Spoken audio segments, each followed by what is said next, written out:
Hey, good evening, everybody. Good evening to the number one UFO talk show, Encounters. Just a little bit before 11 p.m. on the East Coast. Always good to see all the new people here. Number one UFO talk show, and we are a talk show here in the United States, broadcasting all over the TikTok land, all over the world. And my name is CmdrAleon, host of WESU's Cosmic Eye Radio for over 20 years, contactee since the 60s, and have many, many UFO sightings since the 60s. As well as two big spaceships back in the 1980s. So welcome to the show.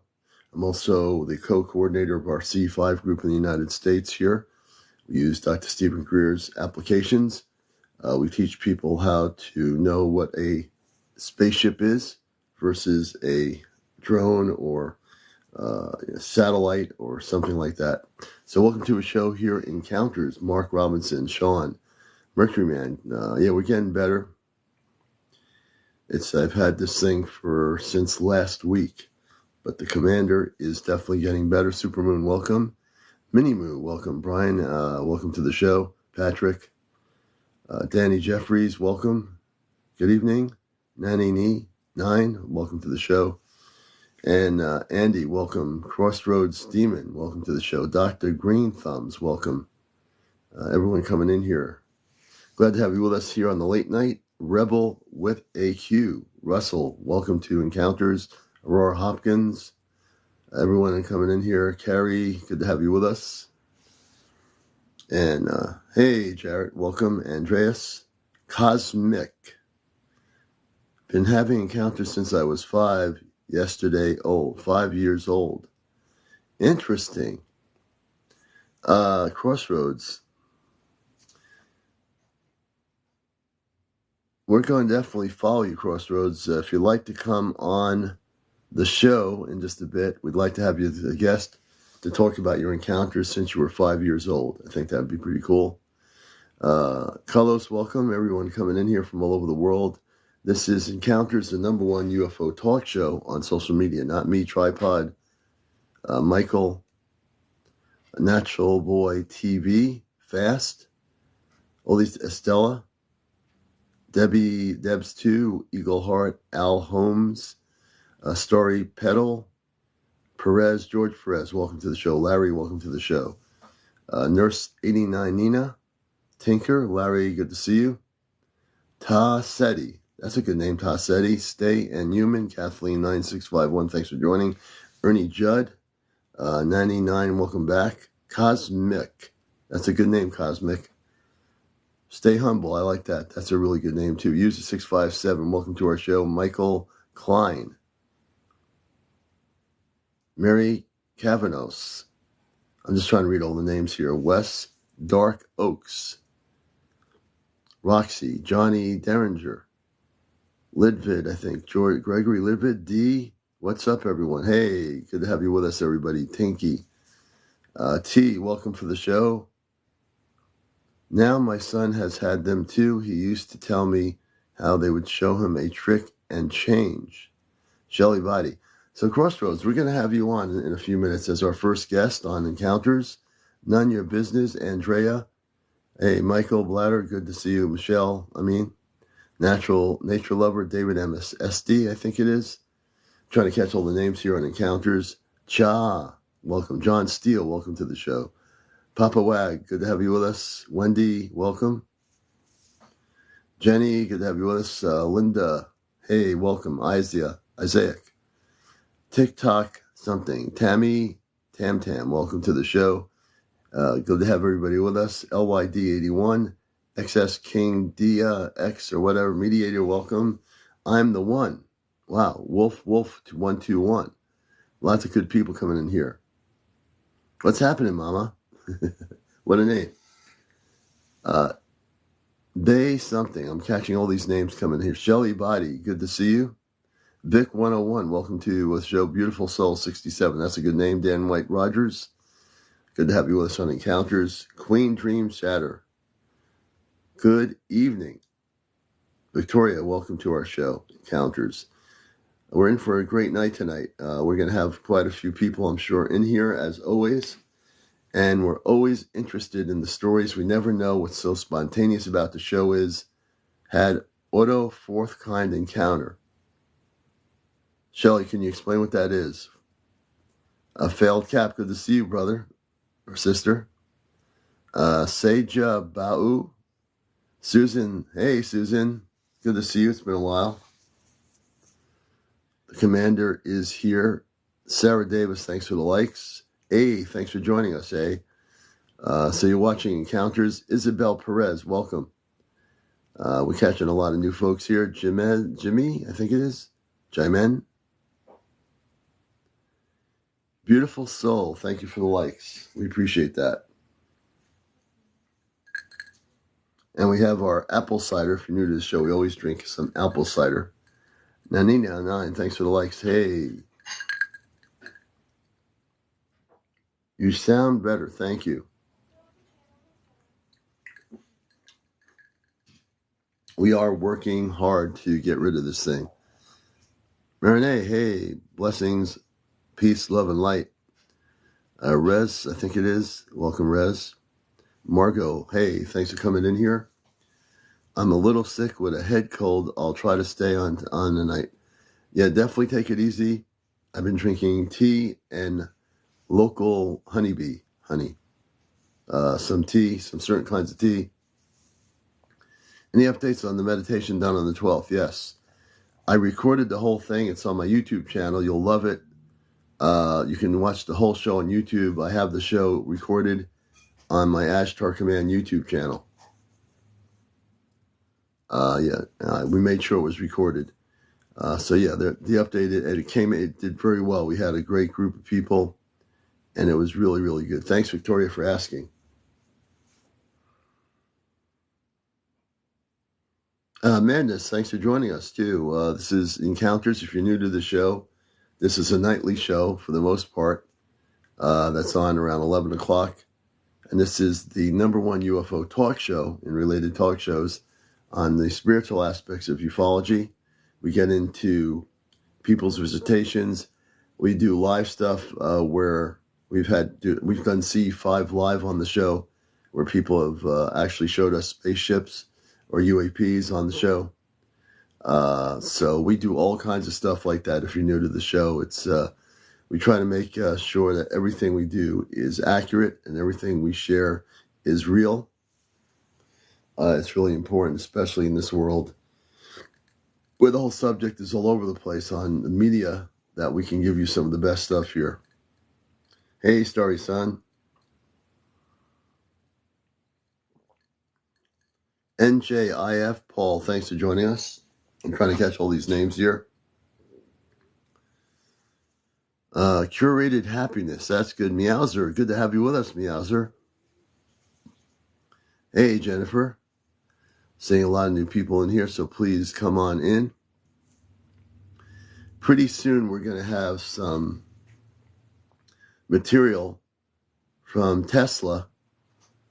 I'm going to see if John Connors isn't here tonight. John Connors is our Tesla person out in Arizona. He is like the reincarnation of Tesla. If you've never seen him before, he's an amazing person, a good friend of the show. And we've done a lot to promote what he does because it's real. And if you know anything about Tesla, John, as a friend of ours here, we're going to be doing something here, and I think I'm trying to reach him because we're going to do something here that's going to blow people's mind on the show. And Nikolai Tesla. What we're going to be doing, the show's recorded from the other night when I had him on. He showed a little bit of a suitcase. A suitcase or a briefcase. A briefcase would be it. He opened a briefcase up, and I almost was speechless. It's a suitcase or a briefcase of Tesla's work on Kodiak slides, possibly some film. And on the night he was on, he said to me, "Oh, Commander, how about if I walk over to your house and deliver it to you?" He's in Arizona I'm here in Connecticut. So I'm saying to myself, oh, he's going to walk over to the house and deliver it. That's a long walk from Arizona. Then the next thing he said, it's on recording on our show. He said, no, Commander, I'm going to teleport and open a portal and come to your house. I said, what? You're going to open a portal and come to my house? Now, I know he can do it.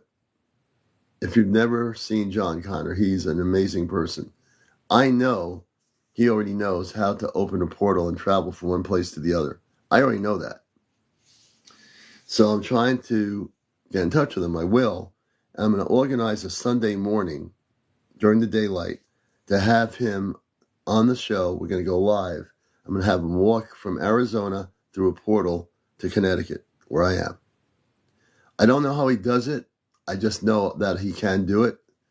And that's going to be a show that is totally out of this world. So that's in the planning stages. And I'm pretty sure he'll be up for it.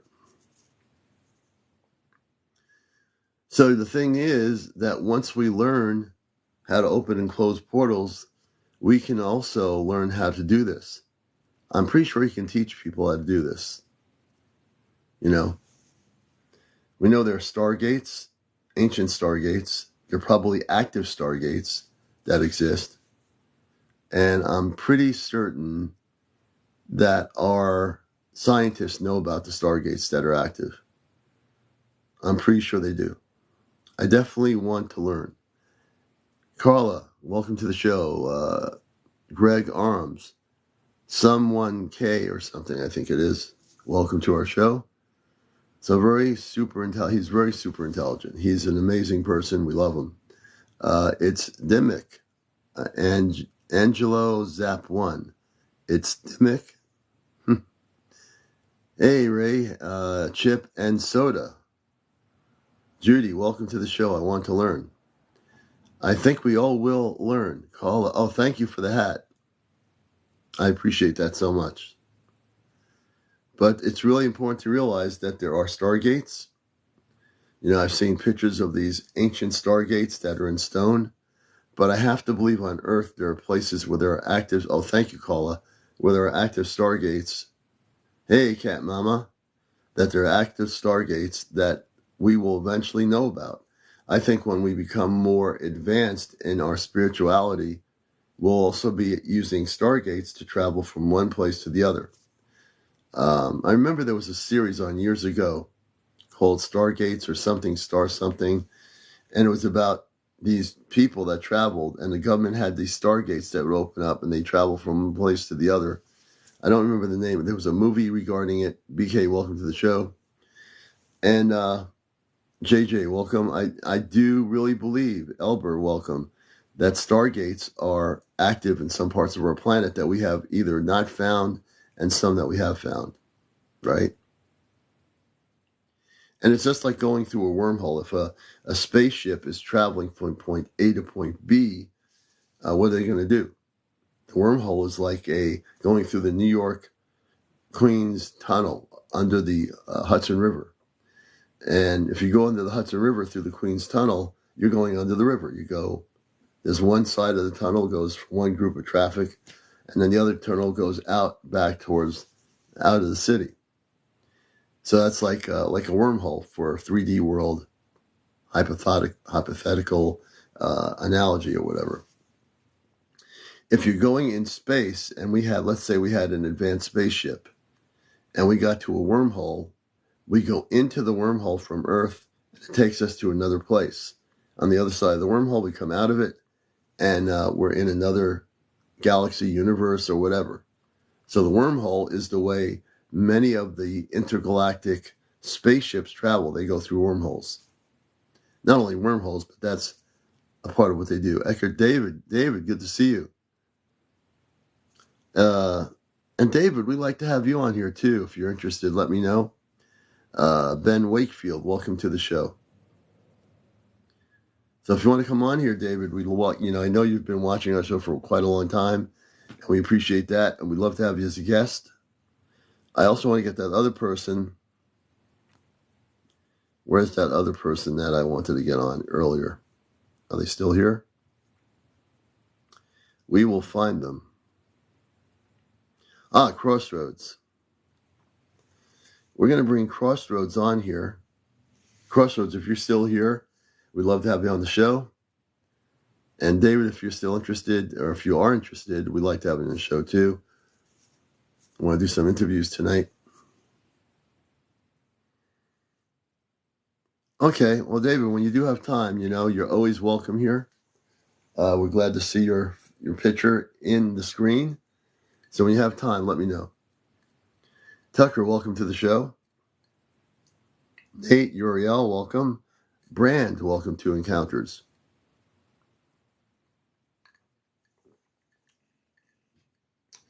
And if people, hey, Jay Niner, welcome. There you go. Shannon Marie, welcome. Good to see you, Shannon. Me too, welcome. Brian Kaiser, thank you for the likes. We appreciate the likes. Everybody tap that screen. We want to get up to 50,000 likes tonight. We have a mission. Jeff Pruitt, welcome. We always have a mission on this show. We always have a goal. We're very, very tuned in. Terry, hey, good to see you, Terry. Jeff Pruitt, hey, good evening, everybody. Down South, welcome to the show. Thanks for the likes. Hey, Down South, thank you for joining us. Michelle, welcome.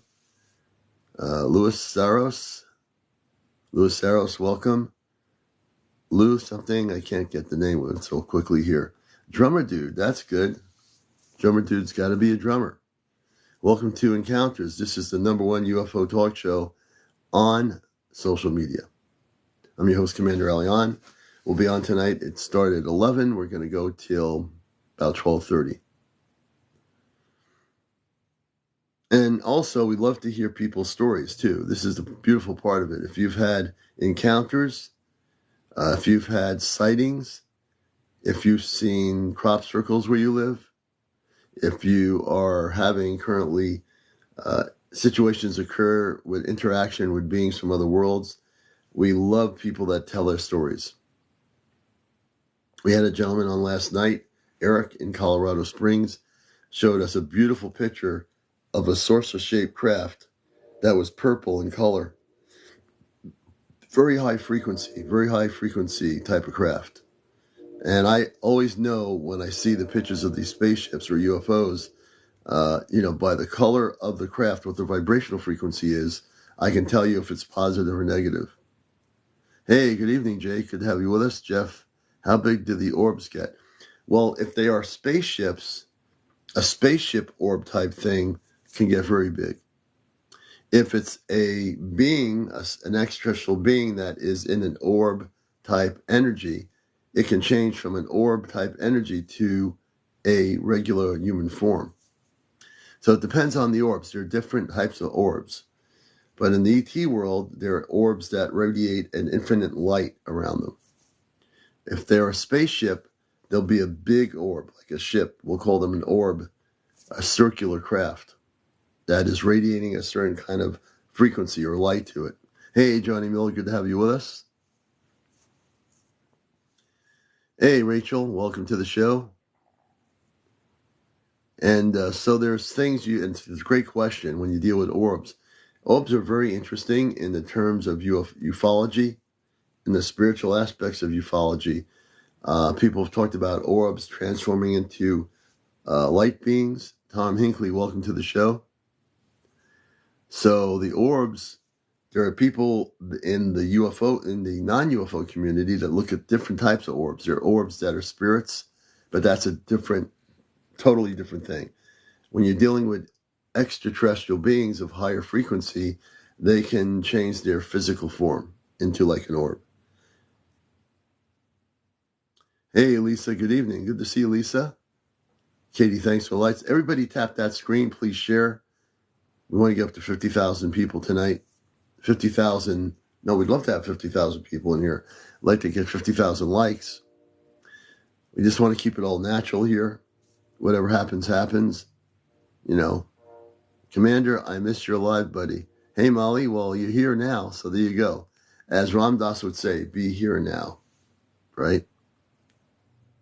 It's good to be here with everybody. Peppermint, welcome to the show.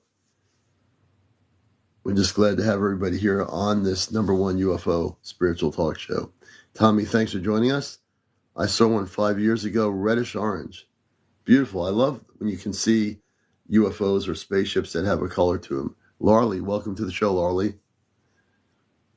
You know, the ones that have, oh, you're welcome, Peppermint. The ones that have like a color to them, purple or blue, or like a glowing color, a lot of times those radiate at a very high frequency.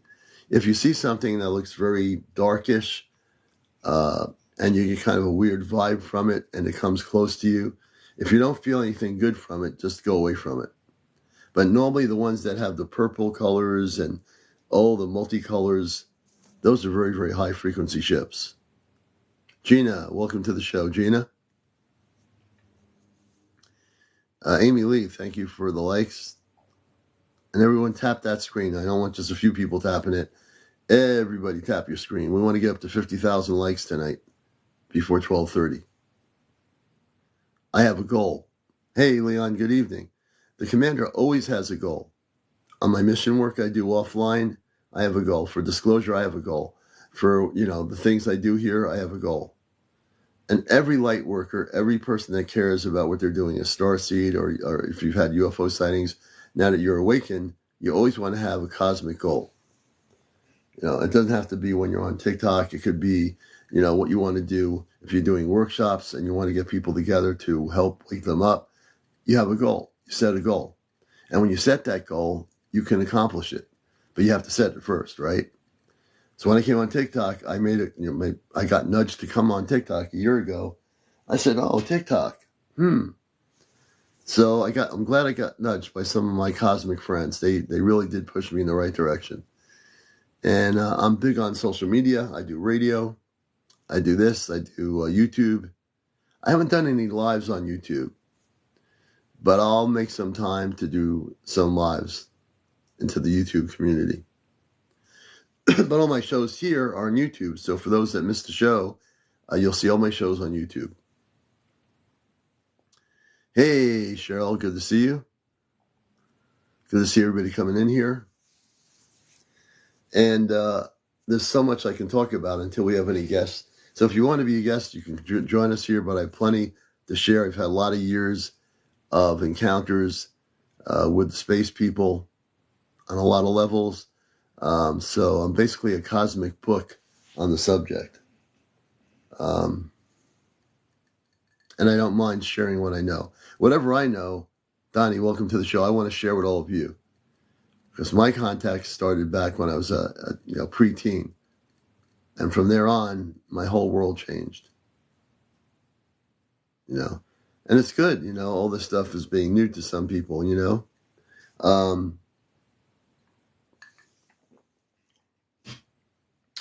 As we awaken to who we are, hey, Johnny, thanks for joining us here. This is Encounters, the late night #1 UFO talk show. And of course, the word UFO contact means that. I'm curious because I read an article about Antarctica today related to ETs. Oh, interesting. Well, in Antarctica, there are entrances into the inner earth. Tracy Lyons, welcome to our show. I saw Tracy Lyons come in. Anna, hi, Anna. Good to see you. Bubba, I think it was Bubba was there. Another name came in. Good evening, Bubba. I try to catch the names. But in Antarctica, there's been a lot of talk about Antarctica over the years. There are entrances into what we call the hollow earth in Antarctica. Entrances where ships come in and out. That's like the main entrance into the inner earth is in Antarctica.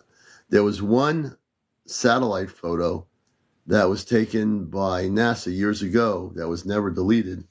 And it shows in black and white, it shows the opening going into Antarctica. All right.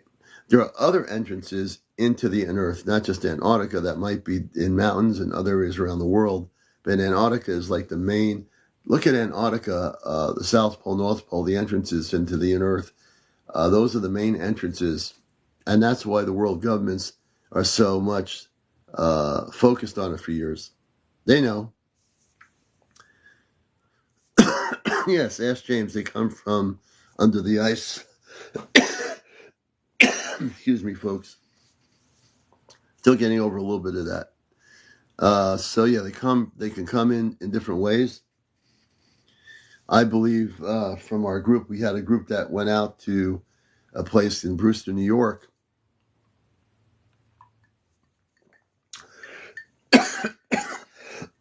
Excuse me. In Brewster, New York. Thank you. We still have a lingering cough. Yeah, we're still got that going there. Just give me a moment. Sorry about that. That's one thing I didn't want to do on the air. It was going so good. I'll be right back.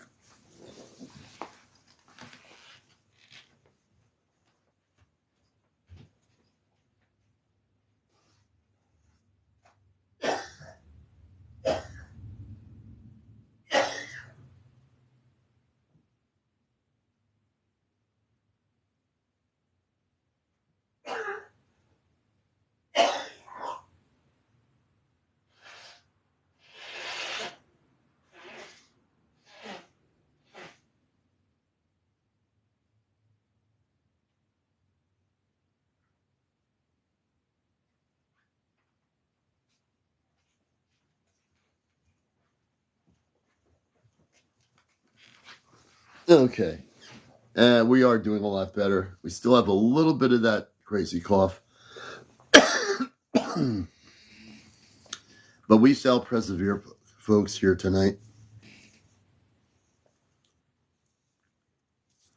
And as I was saying in Antarctica, whatever is happening here with the cold thing, my consciousness is fully awake. We will get better soon. But I have so much to share. I'm going to share it anyway, even with a little bit of a cough. So bear with me. So there are entrances. There's a place in New York State that we found. We didn't go into it. Yeah, we have honey, and we will have some more tea later.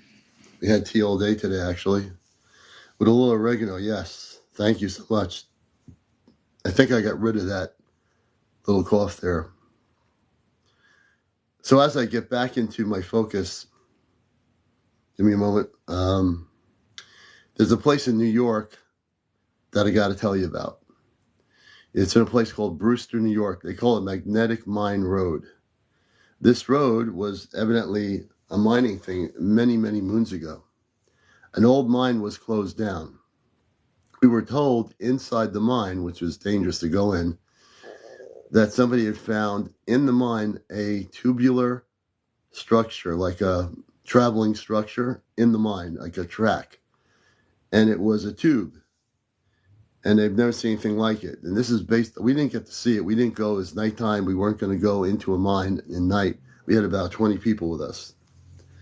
We did, before there was a C5, we went out there because there were spaceships that would appear along the reservoir. So we were told that there was an entrance in this old mine, which led to a traveling situation where there was an actual tubular transport mechanism.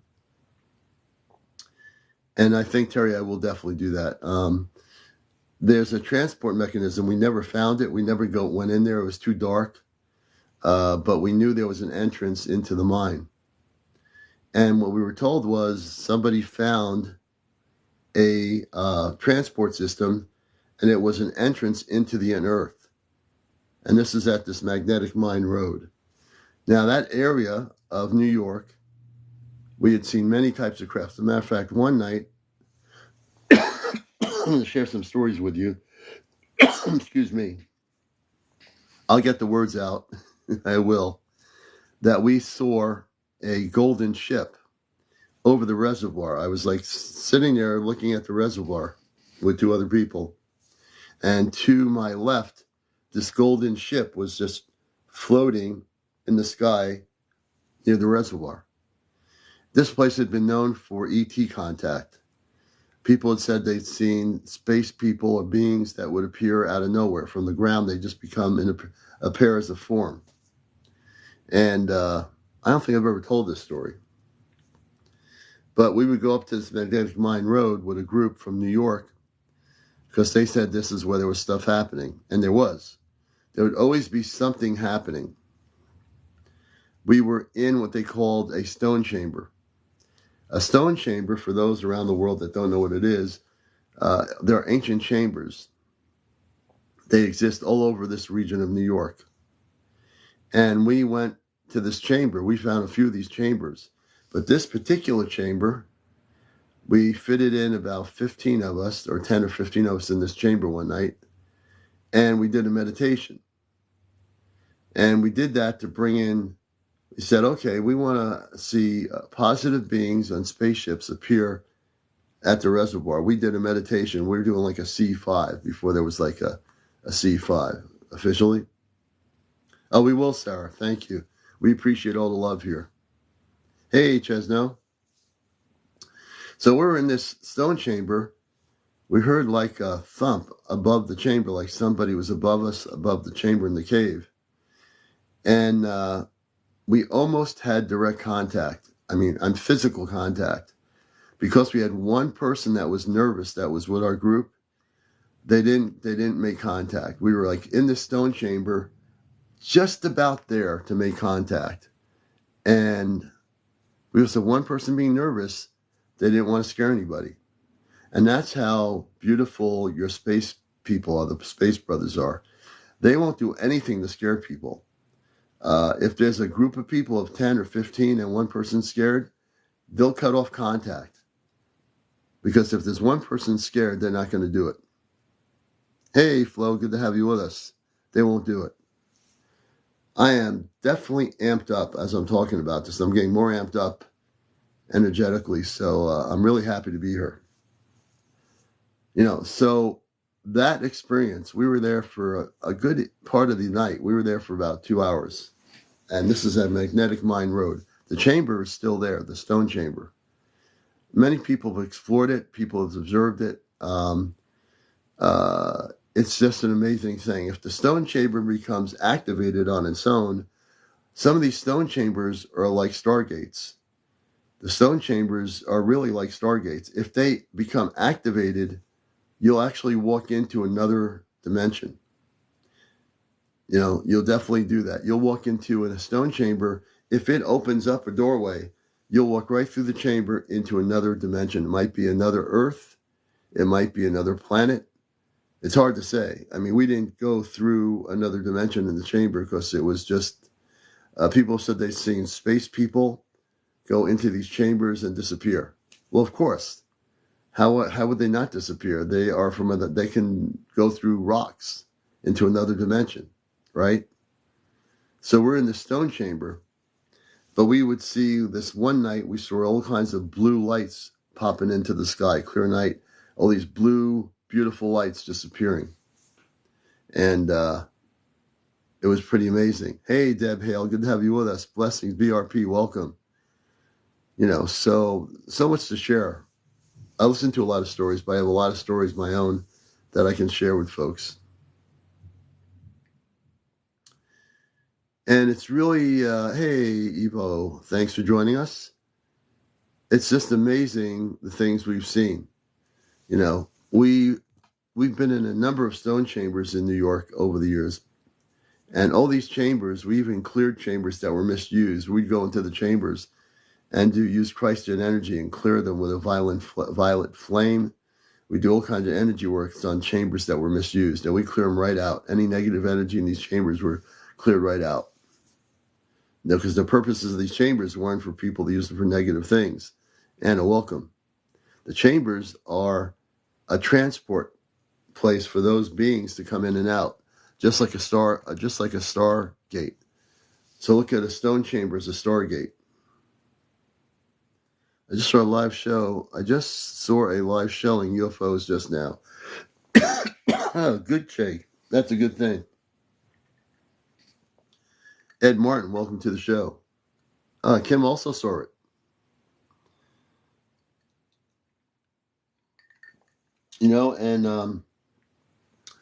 So anything I can teach here to help people is there's so many ancient things about our planet that we've not found yet. What's really interesting? What's been going around now is about this place in Oregon. This gentleman, I don't remember the name, but I've been watching some of the videos. I'm going to do some research on it. that supposedly somebody found an entrance. They saw a doorway. The doorway, this person originally who was involved in this situation, hey, Carol, good to have you with us. Michael H., JB50, welcome to the show. People that saw the stone entrance, user 775, welcome. Rains, welcome to the show. Diane, welcome to the show. Den, welcome to the show. I have to welcome all these people here, Tyler, welcome to Encounters. Watersun, welcome to Encounters. Pro Star, welcome. Liz Pet Store and more, welcome. Merryweather, good to see you. N Wild, welcome. Karen Stevenson, welcome. Angela Sutton, welcome to the show. We appreciate Trish Aris, thanks you for the heart. MC, everybody coming in here. There's so many. Amy Lee, welcome. Gosh, welcome everybody. Because you said welcome, I will stay. Hey, Michael, you're always welcome. This is a show about UFOs, spiritual encounters with the ETs. My show's been on for a long time here, so we always include everybody. We're not like some of the TikTok things where they have their egotistical things going on here. Where anyone who knows this show, the host is very welcoming to everybody. Lauro, big time. All those new people here. Stay, relax, have a cup of tea, coffee, whatever, soup, and just enjoy the show. And so, where was I going to go here? Oh, yeah. So there's this place in Oregon, I believe it was, and a person saw a giant being open the stone door and come out and take a peek, and they saw this giant. You know how we talk about the giants of Earth, the old giants? They've been bones found of ancients of these giants in different parts of the world, that used to be alive. Now, that when I used to see the documentaries on the giants of Earth, I used to think, oh, that used to be a civilization of giants that lived on Earth. But now I realize, Martin N., welcome, that there are giants living on Earth, that these giants aren't dead. Maybe these other giants that died from something on Earth changes or something happened. But the giants live within the Earth. They can come to the surface, and they have doorways to go in and out. It's very interesting. So according to this report from Oregon, this person was hiking or wherever they were, looked up at this mountain, and this stone door opened up, and a giant peeked out and looked out, a tall human giant. Has anybody seen the stuff on that happening? Welcome, Joe Smith. Anybody seen any of the video footage of the story about that? Susan says they were sent there to hide them. JT, welcome to the show. So, Donatella, welcome to the show, Donatella. Susan says she has, okay. Angela says, I did. Judy Jordan says, yes, let me find it. I reposted it. Yeah, I was really enthralled about that. I've been interested in the giants on Earth for years. And not only that, they exist. I think the giants live within the Earth, in the inner Earth. I think they also are coming onto the surface of the planet. Excuse me. I think they're coming onto the surface. I'm going to definitely later on. I had some tea earlier with some coffee, not coffee, with some tea and some honey. I'll be doing that later. And so these giants were and are incredible. They do exist. The question is, and I think our governments, our scientists know they exist. Everything's on the hush-hush. Roberto, welcome to our show. Orlando, welcome to our show. I'm glad to have you with us on Encounters. This is the official UFO talk show. Darkwing Duck, welcome. And so I think we have to realize, Catherine, welcome to Encounters, that these giants are going to make themselves known. T-Bone, welcome. Lynn, welcome. I'm trying to be quick with my consciousness welcoming people here. Hey, thank you, MC Michelle. Thank you so much. Hey, Jess L., welcome to Encounters. A lot of new people coming in here. We definitely encourage you. We welcome you. Stick around.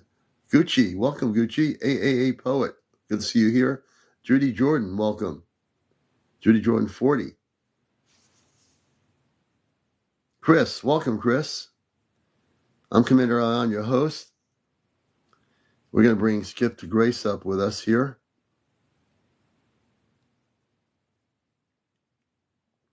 And we can bring Chezno up.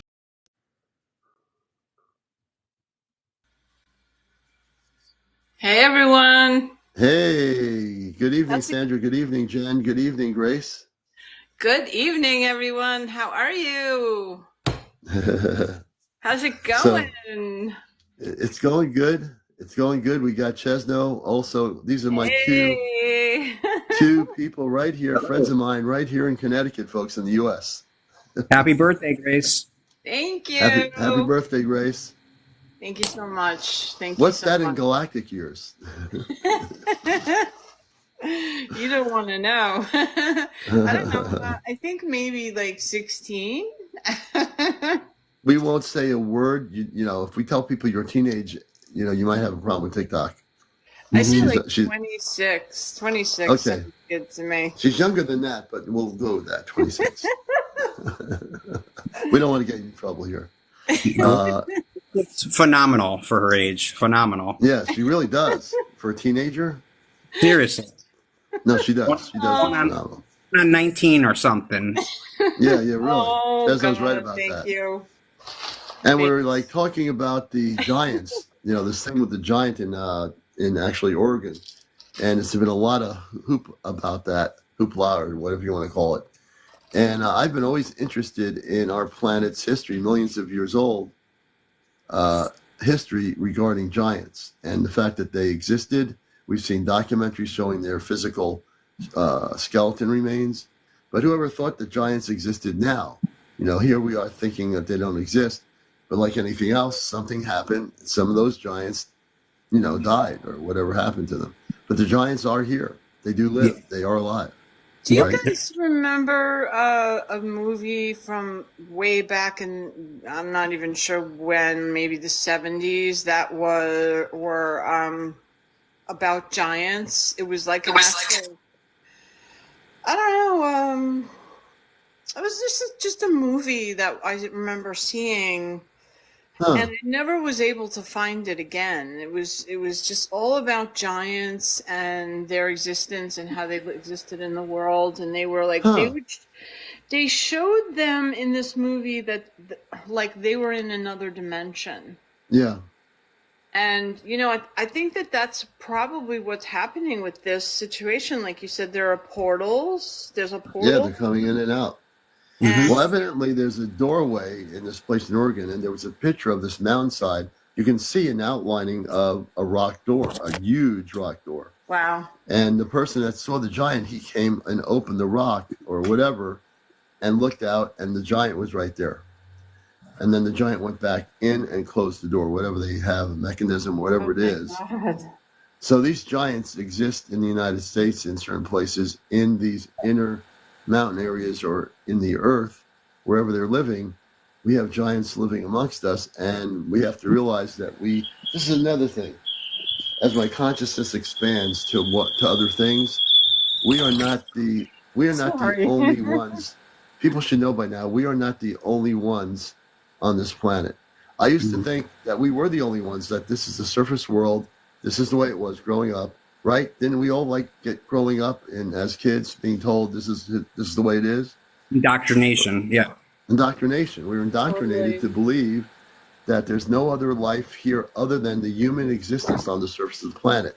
Mm-hmm. Now we know that there are intelligent beings called Sasquatch. There are giants living amongst us. Mm-hmm. We know, like friends with fairies, there are fairies that exist. They're not some imaginary Disney thing. I believe Earth is the main stage for all life. It's very diverse here. There's underground, there's inner Earth, there's in caves there's life. The fairies. Yeah. This is the stomping grounds for life. This is the universe revolves around us. This is the stage. You know. Right. In a way, you're absolutely right, Chezno. The universe does revolve around us, and we also are part of a greater galactic whole. you know. But what you said is right on, because right now the way you portray the universe is around us. The giants live among us. We have the inner Earth people living within the Garther network. We have angels. Sorry, guys. I just had a little technical dip. Were you partying too much for your birthday? Were you? Top of the morning to you, Grace. That's a little bit Irish. That's a little bit my cosmic Irish. Sorry, Top of the morning to you. You're doing okay. You're still in one piece. Yeah, no, I'm okay. I'm okay. I did try to do too many things at once. I'm trying to multitask. Yeah, you're multidimensional. That's why you're trying to multitask. Yeah, I need more. I need more arms. Like, I think I need like another set of arms. That would be great. You can create that in your consciousness. It'll happen. I would love that. I would absolutely love that. It's just really important to realize, as now, we are not the center. We are not the only ones here. You know, folks, we are not the only ones here. We are here, but we're here amongst many other types of beings that live on our planet. And many of them come from other planets that are living here.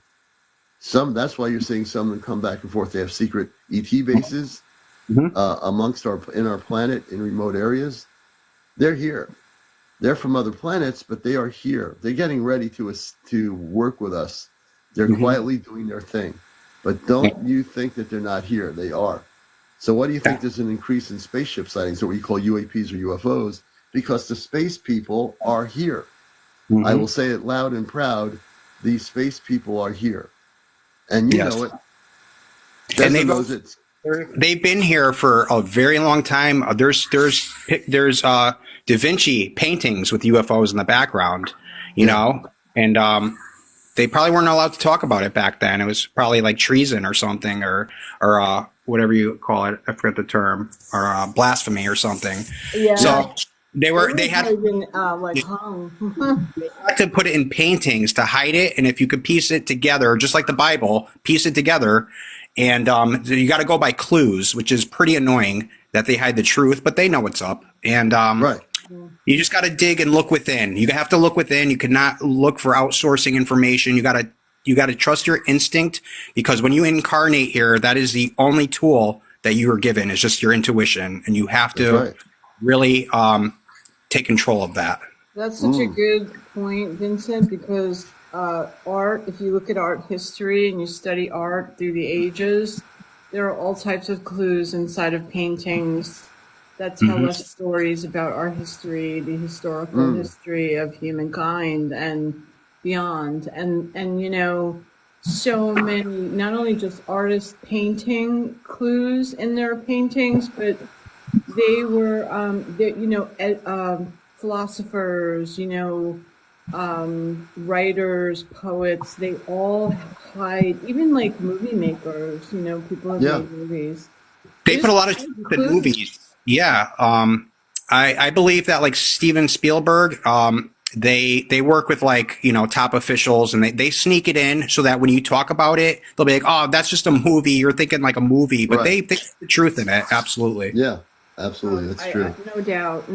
I mean, if you study art, especially, and I have for many, many years, and you look more closely at the paintings, it's easier if you look at the photographs of paintings than actually of paintings.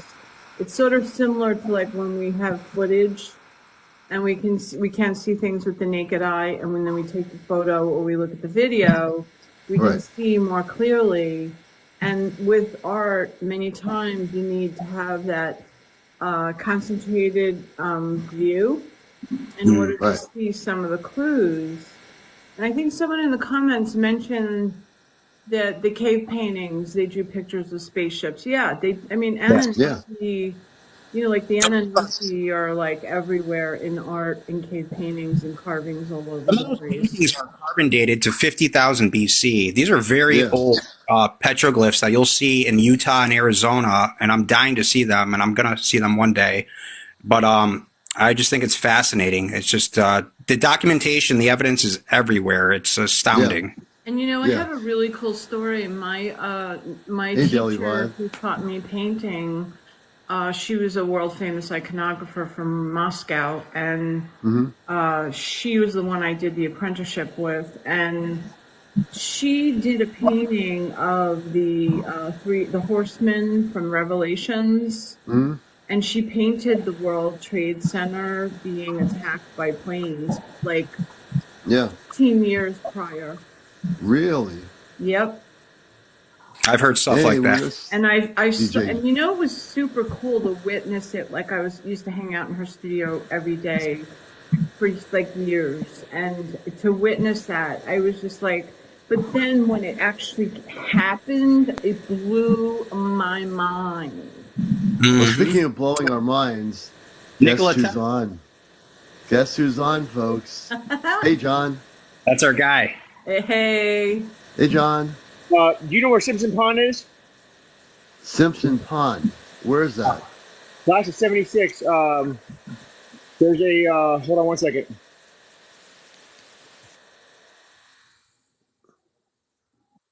Things are about to get interesting, folks. And I mean that. You know, he's got something good. He's got something good. He never disappoints. Things are going to get interesting, folks. If you've never met John Connor, he's a good friend of the show. I consider him a really good friend, and we love what he does, and we support what he does, and it's real, and it's very real. Guy's a genius. So, Commander, just quickly mention while John's getting prepared, I was just in UFO Gods Live. I guess apparently he's gotten back on board with TikTok, and oh, good. He had quite an interesting. He was doing a CE5 by himself in Orlando, and he caught some phenomenon in the sky. It was actually a very large wall of red light, like fire red light. Hey, John. Hey, sorry about that. It's Halingward High School. Okay. Where is it located? Wallingford, Connecticut. Simpson Pond. Oh yeah, that's up. I know. I'd have to look at the maps. That's not too far from me. So kind of let's explain to what I want to try to see if we can coordinate Sunday morning to have you explain what you're going to do, because I think it's going to blow. It blew my mind, and that you said that I'll walk over to your house, and I was saying, oh, how's he going to walk over from Arizona to my house? Please explain to our wonderful people, John, because you are really, he's really an amazing person. This is going to blow your mind. And I'm coming into this. I'm not knowing this like 100%. I'm only doing this by the knowledge that comes into me. Like when you say like I'm reading something. Oh, and then I got knowledge of it. Yeah. It's like that. And it's quite remarkable. That's all I can say. You just are naturally born with that knowledge, ability to pick up that knowledge, and not everybody has that ability. So I find that to be that's a beautiful thing. I mean, you've been given that ability for a reason, obviously. I'm sure you know that by now. Yeah.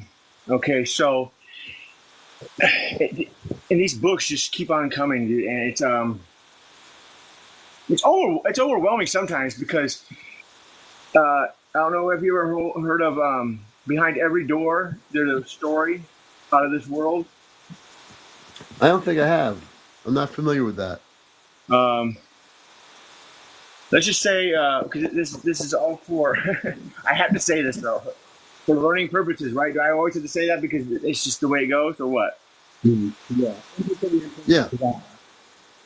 Great. Does anybody in this chat right now, does it correlate with you the word ace? The word ace? Yeah. Excuse me. Sorry about the cough. The word ace. The numeral 1, 3. The numeral. Well, it goes. Excuse me. Ace as in ACE. But I met that person at the Galactic Hotel. Okay. And that's how I know that it correlates because He's on his way to Andromeda. Do you know what that is? I don't know what that is. Andromeda. Yeah. Yes. Okay, and the flow that I flow on is 101, which is the freeway next to me, and there's a 5 freeway next to you. Is that correct? There's an interstate highway called Interstate 91, and there's a parkway system called Wilbur-Cross Parkway, which is right down the road. Okay, all right. So you know, like the ley lines. Like, okay, let me explain it. If I get off topic, just pull me in, okay? Okay. So there's ley lines, right? So when you go to sleep, oh yeah, the energy that you leave your body to rest, and it puts a cloak over you, like an energy source, and that's when your body heals. If you're all in line with yourself, you are eating the correct things, well, mostly, and your body will heal itself. And then if you have a certain light, the purest light there is laser light. You know that, right? Right. Okay, so if you can have that, like a laser show, you know, like those lights that just do like a laser, if you can have that while you sleep, that's the best thing for you. Because light does something to your body, especially your eyes. When you go into that sleep state, you can go into the ley lines of where you're at. You just got to know where they're at, though. Yeah.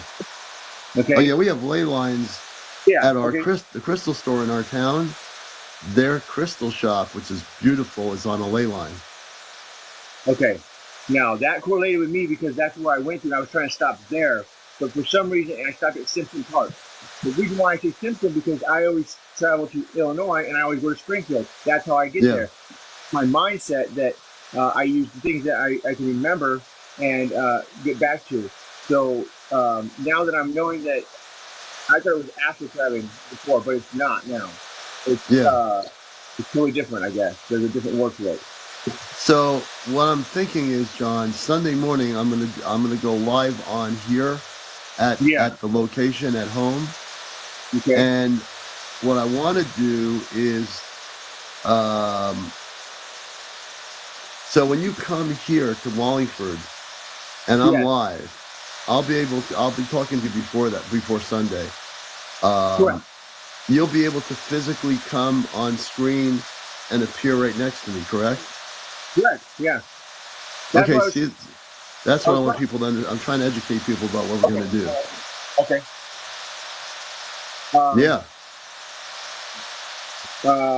Let's see. Because I would have to prove that to them that I'm not doing it by plane. You know what I mean? Right. You're not coming by a plane. I want to explain something to the audience here.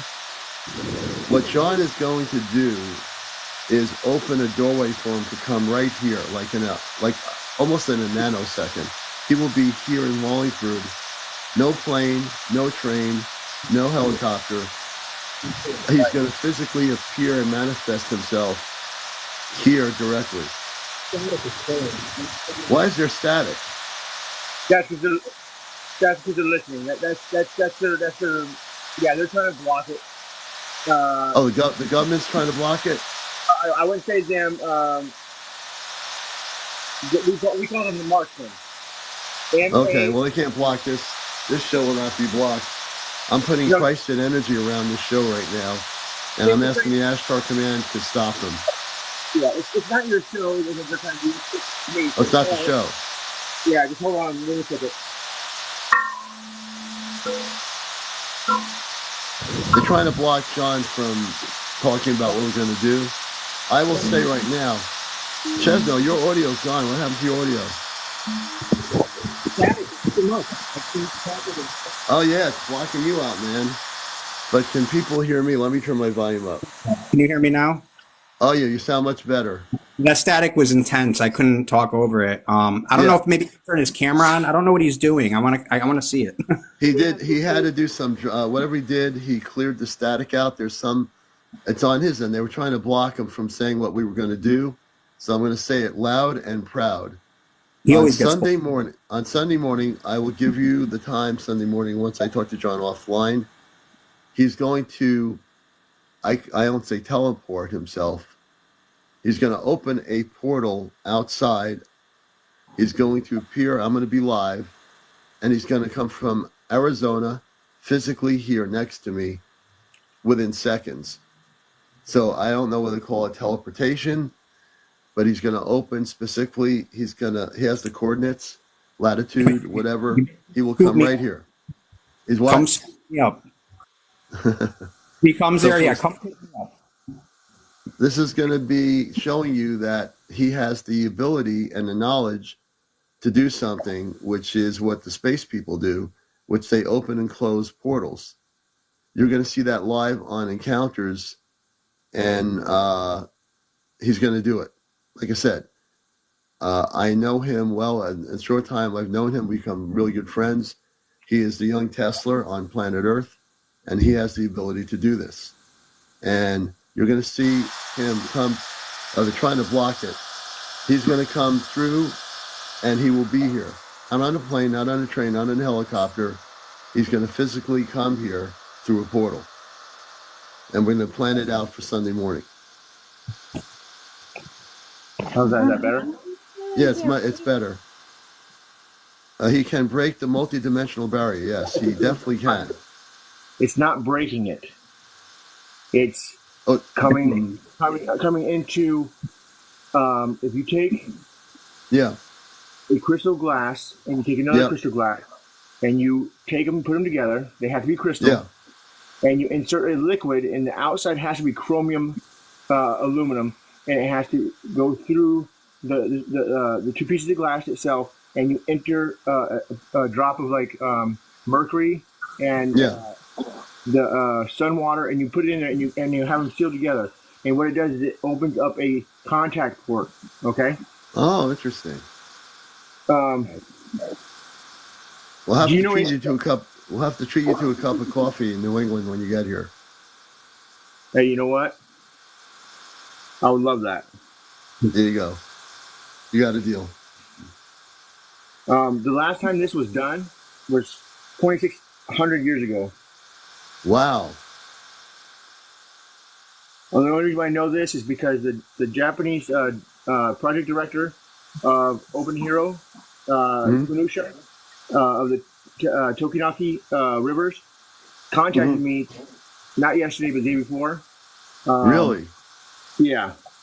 And he asked me if I had the crystal ball. And I said, no, I don't. And he says, okay, I just want to make sure that you don't have it. I said, why don't you just call or, send an email? He says, I want to see your face. But, he met me. I didn't meet him. Like, I didn't call him. He didn't call me. He just showed up at the location that I was coming out of. Yeah. That's the funny thing. To me, that's like, you already knew where I was at. So if you know that, he says, no, the thing is that the security risk of you coming out of a mall and me going in is not very high. I said, okay, I get that. And, but why did you do it today? He said, well, it's the 11th day. When did I talk to you? What day was that? When did you talk to me? Or him? That was the 11th? Or was that the 13th? I think it was the 13th. Maybe the 11th, but I don't remember now. I think it was the... You remember, Skip? I mean, Grace? I think it was the 12th. The 12th, okay. Yeah. I've got the show recorded on YouTube, so it's there for life. Okay, so you notice that we haven't seen the moon lately? Yeah. What's going on with that? Well, perhaps I think that the machine that's in Hokkaido, Japan, the winters get so severe there, it messes with their machines. And I said, messes with their machines? I said, so you're telling me that the moon is a projection? He goes, well, sometimes. The shadow of Earth, its reflection, that's the sun is reflecting the Earth and it's bouncing off the firmament and it's making a shadow. And if you look at the moon, it has the same exact markings of our entire world and also outside of the ice walls. If you look it up, do the research, you'll find the answers.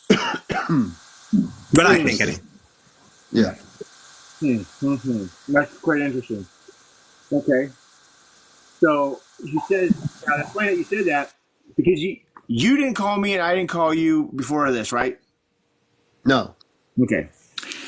So he says the earth of your sky is filled half with a blue band that stretches from Medano to Bombay.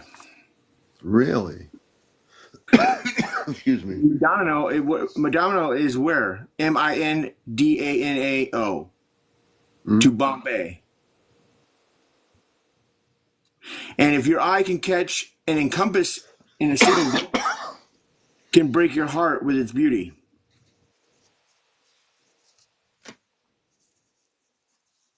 So when he told me that, it brought me to the point of they didn't know back then what the color blue was. Mm-hmm.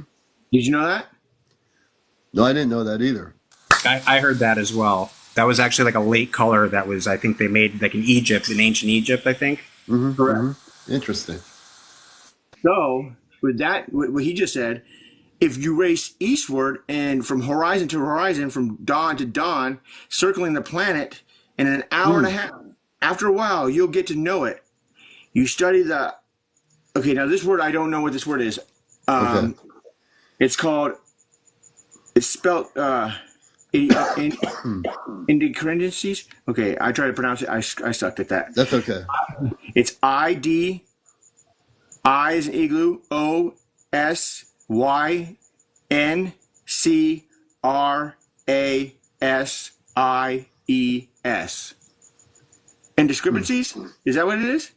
It sounds right. What do you think it is, Grace? No, there's no P in it. Indiscrepancy? Indiscrepancies, maybe. Idiosyncrasies and anomalies.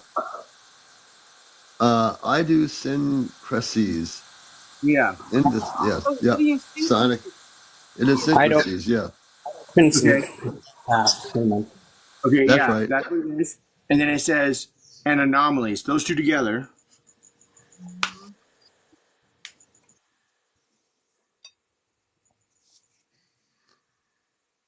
And then it says, keep that frequency. Keep the frequency all the way at 1.9, and then lower the vibration to 11. There you go, right there. You can see much as with the naked eye. Florida will soon be in view again. What do you think that means? He was saying to you, Florida will be in view again. This is Encounters, the late night UFO talk show. Yeah. I think Florida flooded, and I think at one point maybe it was underwater, or it's going to be. It's below sea level, most of it. It really is. Most of it is. Oh, yeah. I witnessed that myself just recently in the last few years. The trauma Florida is experiencing. Okay. Now, this is what correlates with me is my grandparents live in Fort Lauderdale, right? Okay. He says this to me. You know, that last time that you had your dream and you were just swirling around and just going around and all these like, beautiful colors, do you remember ever getting control and trying to just slow that down? I said, honestly, no. I don't. I don't. And so he says, okay, let me remind you and refresh your memory. A tropical storm was happening. At that point, you were swirling around in your head, and you saw the last orbit swirling at any mountains. Did you see? I said, no, not really. And then did you tend to admire the aquamarine reefs that you were dipping in and out of in the coral sea? I said, no. And if you look at west, the Arctic ice pack, you can wonder if it's really going to collapse or is this a city of ice on a planet that is close to us. And I said, so you're talking about the ice wall? He goes, absolutely. Sounds accurate. Right. He says now the light that you're looking for is broken up. But now I'm going to tell you where the light is now. In eastern North America, Boston to Washington, over the burn-off natural gas in Libya, the dazzling lights, the Japanese shrimp fishing fleet have moved toward the South China Sea. Wow. Huh? No, listening to what you're saying. Go ahead. And on every orbit, Earth tells us a new story. Well, it tells you new stories. I mean, I said, me? He goes, yeah, it tells you. I said, okay. And you see a volcanic eruption happening in Kamchatka and the Saharan sandstorm. You get the thinking of the Earth as an organism, a living thing. You get to worry about it, care for it, wish it well. National boundaries are invisible as meridians of longitude and latitude. Hey, John, can you adjust your audio? There's static again. Static interference on your side again. The static. They're interfering with you, whoever they are. They're interfering with your. Still there. Yeah, a little difficult to understand him for sure. And our guest is John, by the way, John Connors. He's very much, I call him the reincarnation of Tesla, dear friend of the show. And Sunday morning, we're going to have this figured out before Sunday morning. He will be coming through to Connecticut, not in a car, not on a bus, not on a train, not on a plane. What you're going to see live, we're going to do this live, and he will appear out of nowhere, essentially, is what we're going to be doing. That's going to be amazing. You know, and if people are watching this, do you know what I mean by appear out of nowhere? That's so exciting. Do you get my drift, brothers and sisters? I hope you do. Because this is going to blow the lid off of things that the government doesn't want you to know about, that my friend John knows about, you know, and it's going to be a beautiful thing. I'm going to get him a cup of coffee, some breakfast maybe, you know, and it's going to be different. It's going to be, for me, some cider, Commander. Some apple cider too, definitely. Some cider. He's coming all the way from Arizona in a nanosecond. Hey, are those in your picture there? Skip to Grace. Are those Merkabas, or what are they called? No, those are seashells. Now I get it. Isn't that cool? Yeah. Don't they look like Merkaba though? And they look like craft. They look like sacred geometry. I just love them. Because they're made from the sand. So if you take the sand and you put it in one of those machines, it'll vibrate to make that shape. So that means that where those shells were made, the creature that was in there was vibrating at that. I wonder if the light can bounce off of that. Do you have a live one? Are those pictures of yours? No, that's a picture of an exhibit I saw at Harvard. Okay. I went up to Harvard and visited. They have an exhibit right now on anomalies, undersea, deep sea anomalies, and they are extraterrestrial. Okay. One of your people in your comments. Now I'm seeing comments all of a sudden. Couldn't see it before. Oh, good. But remind me to skip to trace Oculus, record seashells, Merkabas, and the city of Scottsdale town square. Thank you. You said portals, right? How do you make one?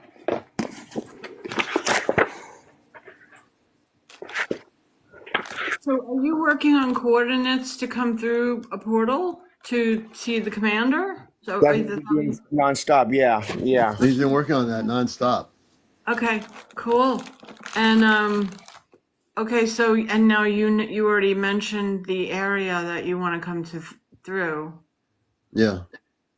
So, Commander, do you know where that point is? I will have to look at the coordinates when I'm not on here to make sure I'm at that location. Yeah. Oh my gosh. So what we're talking about, folks, is if you don't know what we're talking about, this is going to be, I'm going to be at the coordinate once I figure this out in the part of town that I'm supposed to be in. And out of nowhere, I'll put it that way, my friend John Connor is going to have the coordinates to appear directly at the location I'm at. Yeah. I guess you can call would you call it, John, a star portal, or what would we call this? Or galactic terms, if anything. Galactic terms, it would be a pendulum. A pendulum, an aurora pendulum. So it would be the shape of a circle, Mm-hmm. but in the middle of that circle, it's swirling and whirling. And if you have the light is being refracted at the right point Right. of, of the line. It should. Okay, hold on one second. It should, because you got me at the right time. If you take a triangle, okay. Mm-hmm. The base of the triangle, that's half of the area, base times the area, okay? Yeah. So if I'm going to go out, because I usually go off of a triangle. I can't go Yeah. off anything else because I don't know, have no way to take two lights and aim them and make them come out to a stronger beam other than two lasers, right? Okay. Maybe an isosceles, but I haven't tried that ever. So if you take now the segment, which is the firmament, right? And the height Mm-hmm. of that, so that the height of the firmament, half of that you would be the ratio of half the width times 2 to the second power Yeah. of height, and then that would Hmm. be your whole base of your triangular pyramid. So volume, area, and base times height times 3. Because if you want to travel through the firmament, you have to go at the speed of light 33 times. Wow. This light. Excuse me. It's just funny how Tesla or who these guys just launched this rocket and they put Yeah. 33 inches on there. That's not going to do anything. It's not going to make you. Right. It's That just also gonna, happens to be the Freemason number 33, which is kind of ironic. right? Yeah. Yeah. It's just crazy, right? Yeah. It is kind of crazy. So if I get that projected and the light that's coming through, because today was the first day for the sun to set somewhere else other than the Yeah. west. You know that, right?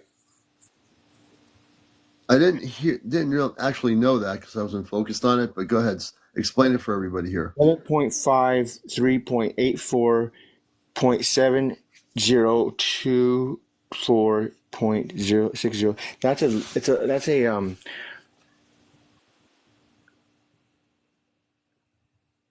really? Okay. All right. Well, Hmm. that's funny. Yeah, 33 is the year that of his age. That was the year of opening that he Okay. well, hold on. That's funny. That's real funny. John's 'Cause getting information. It's something's definitely coming out there in a minute. the thing is, like, how I mean, like, you guys are like right on that same point that I'm at. Oh, where we are in Connecticut, right here. Well, it's like all the information that we're talking about. It's like Yeah. it's it's like lining up like right now, like right this minute, which I Wow. didn't expect. I didn't expect this to be so. Hold on, I gotta get No, I it's all gotta right. get a document because it's for the phases Yeah. of the moon. Yeah. Let's see. Document it, Yeah, and then let me. Well, I don't know if I want to document it because or whatever you want to do. That's up to you. I should, but you know, that's why I have Oculus. He records everything that of Okay. keyword. Okay, You so know, there. John, when this portal, this thing opens up in a circular thing, when I see you, it's not going to suck me into another planetary system, is it? It doesn't work that way because the velocity of it is there is none, and the gravity of it there is none. Okay. It's I just want to make sure we're both here in Wallingford. okay. Let's do this. If we are light bodies, right, Right. and I put up a mirror, and you shine your Right. light and it hits that mirror and it bounces off, right? Yeah. Yeah. You get it, right? Yeah, I do. Okay. So why don't we travel that way then? Yeah. No, I got you. No, I was just Okay. asking that because I was thinking, since we've talked about this, are we going to end up on Mars or Jupiter somewhere, or am I going to be on my radio? See, now that's the thing. I did go to we call it the Red Planet. Yeah. Let me see. What was his name? What was that? It just happened. Huh. Hey, put on the first camera for the front. Oh, something's happening, folks. Oh, my father's home. Oh, okay.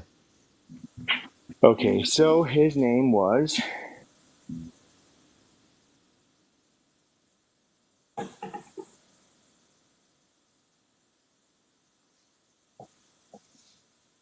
Okay, we'll call him Gecko. Gekko. Okay. When I first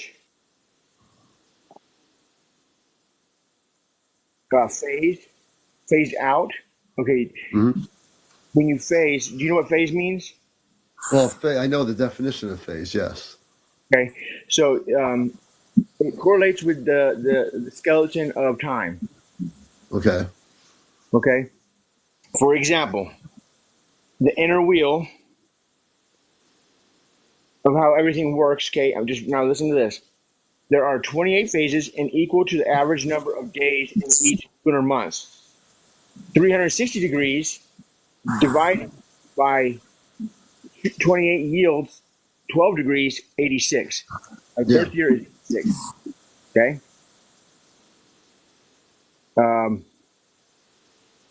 A number roughly equal to the daily average motion of the moon. The equal phase method is simplest way to determine its one phase by starting at the sun's position in the birth chart and proceeding counterclockwise to the moon's position. Yeah. Figure the number of degrees between the number of two luminaries, and you can put the sun at 1 degree, 26 Aries, and then the moon would be at 3 degrees, 44 Sagittarius. You see that? Yeah. No, I'm listening. Okay. So the distance from the moon or the sun to the moon is moving counterclockwise 242 degrees and 18 inches. Or 18 feet. If you want to take that 18 feet, you can phase it to 9. So that's your phase 19. Okay. Unlike any other orthodox that astrology puts into their aspect of their system, it hardly allows you to get the capsule factor. Since the phases are so small to begin with, the borderlines of 1 degree, example with the phases that are involved, giving more weight to one than the other. So one is just a little bit behind. So like your shadow, it's just a little bit behind you, right? So the method of this division. Yeah, go ahead. One of the people who are friends with fairies, my friend up in Vermont, she's a little bit confused in the explanation. So maybe explain to her what that means, because some people are a little bit confused, and we want to kind of. So, let me see. I can go back to my notes here. So I think John is trying to explain to Commander the way this is going to. He's trying to explain to me how this is going to work. Okay. So, so simplification is when you appear, when I'm standing there, there'll be an opening, like a mirror that like kind of opens, not a mirror. To put it in simplified terms for everyone watching this, he will come from Arizona and open up a doorway. I call it a door, like a cosmic door, or whatever you want to call that, for simplified terms. You can put it as a mirrored effect, so that light. A mirrored effect. Yeah, the light that's usually showing me here. Yeah. Will be showing me on your location. So the mirror I'm showing him of me will show me the mirror of him, which is the opening where he will just walk right on the street where I'm standing and be coming from Arizona in like within seconds. He'll be standing with me in Wallingford. John, you better make sure you bring a jacket. It's a little bit cold. So the picture that you see me in, that right there, that is the suit that I made. Okay. So I can go in water, I can go in heat, any of those. The transfer out of time. That person right there deserves $100. Wow. So you made the suit. Mercury Man. Hold on, Mercury Man.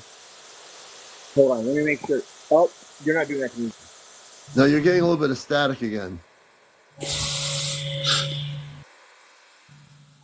What was that?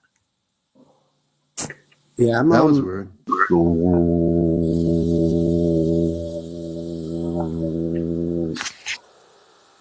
Clear? What is that? Much better now. This is again Yeah. amazing. And then let me just start off by saying this, okay? Okay. Because yeah, hold on. If I put it into aspect, it says, I don't know what my book will be to others, but nothing perhaps. It might mean nothing to you, but it means something to me. So as the last act of defense against the chaos of this world, I hope that in 10 years that someone sees this and rewrites the renewed security for our history. It's just a vision that I found into the light and water being put together. Interesting. Okay, Lexion and Mercury, they must be one of my what do you call those? The predecessors. They work together in different aspects. And if anybody has any questions and don't understand something, please ask. I know John will be able to answer your questions. You're watching Encounters, the late night spiritual UFO contact show. John Connors is a friend of our show, very much so, and he's going to be coming here. I'm going to get in my next live before the weekend. I will let you know what time Sunday morning he will be coming here. Okay, so if you put it this way, the solar system is a mechanism to man, and man is the micronism to the solar system. It's perceived through five senses, physical extensions. Therefore, the human phenomena, the environmental conditions, state of mind, talents, and problems and ideas come from your mind. The harmony of spheres, right? So, John, are you where are you downloading this information from somewhere, or is this just explain the process? Go ahead. Explain your psychological process, like how you are coming to this understanding and this formula. Well, I guess I had a war with myself. Like my mind and my body was my body was waged to fight, but my mind was able to readjust and make me think that it's not ready to fight. But one who walks upright is the one that has struggled with the heart. Because everyone is born with one, but everyone doesn't use that. They use their mind instead, right? Yes. So the innocence and peace depart when you are in fighting with yourself, and that's how I felt before. I was angry all the time. I was trying to find some kind of answer, and I just started looking at the sun more. I started just gazing off into the aspect of like to correct one's mind, I guess. But I didn't understand that, so I still struggled with my mind, and I thought I left my heart behind, but I didn't, because I still have that same feeling to help everyone or just put myself out there to the point where even if it's not benefiting me, I still think it's benefiting me because I'm helping. No, that's true. It answers the question. That's so cool. Yeah. I hope that helps. So when you are working on these formulas for this portal travel or teleportation, are you is this just something that's coming to you from another frequency? Oh wow, thank you. Oh, that was cool. I love those things. Those are so cool to look at. We're getting gifts. They're so cute. Thank you for the gifts, everybody. Please, I thank you so much. So I'm thinking, are you communicating with beings from a higher dimensional plane and getting downloads from them, or is this you, John? Is this all you?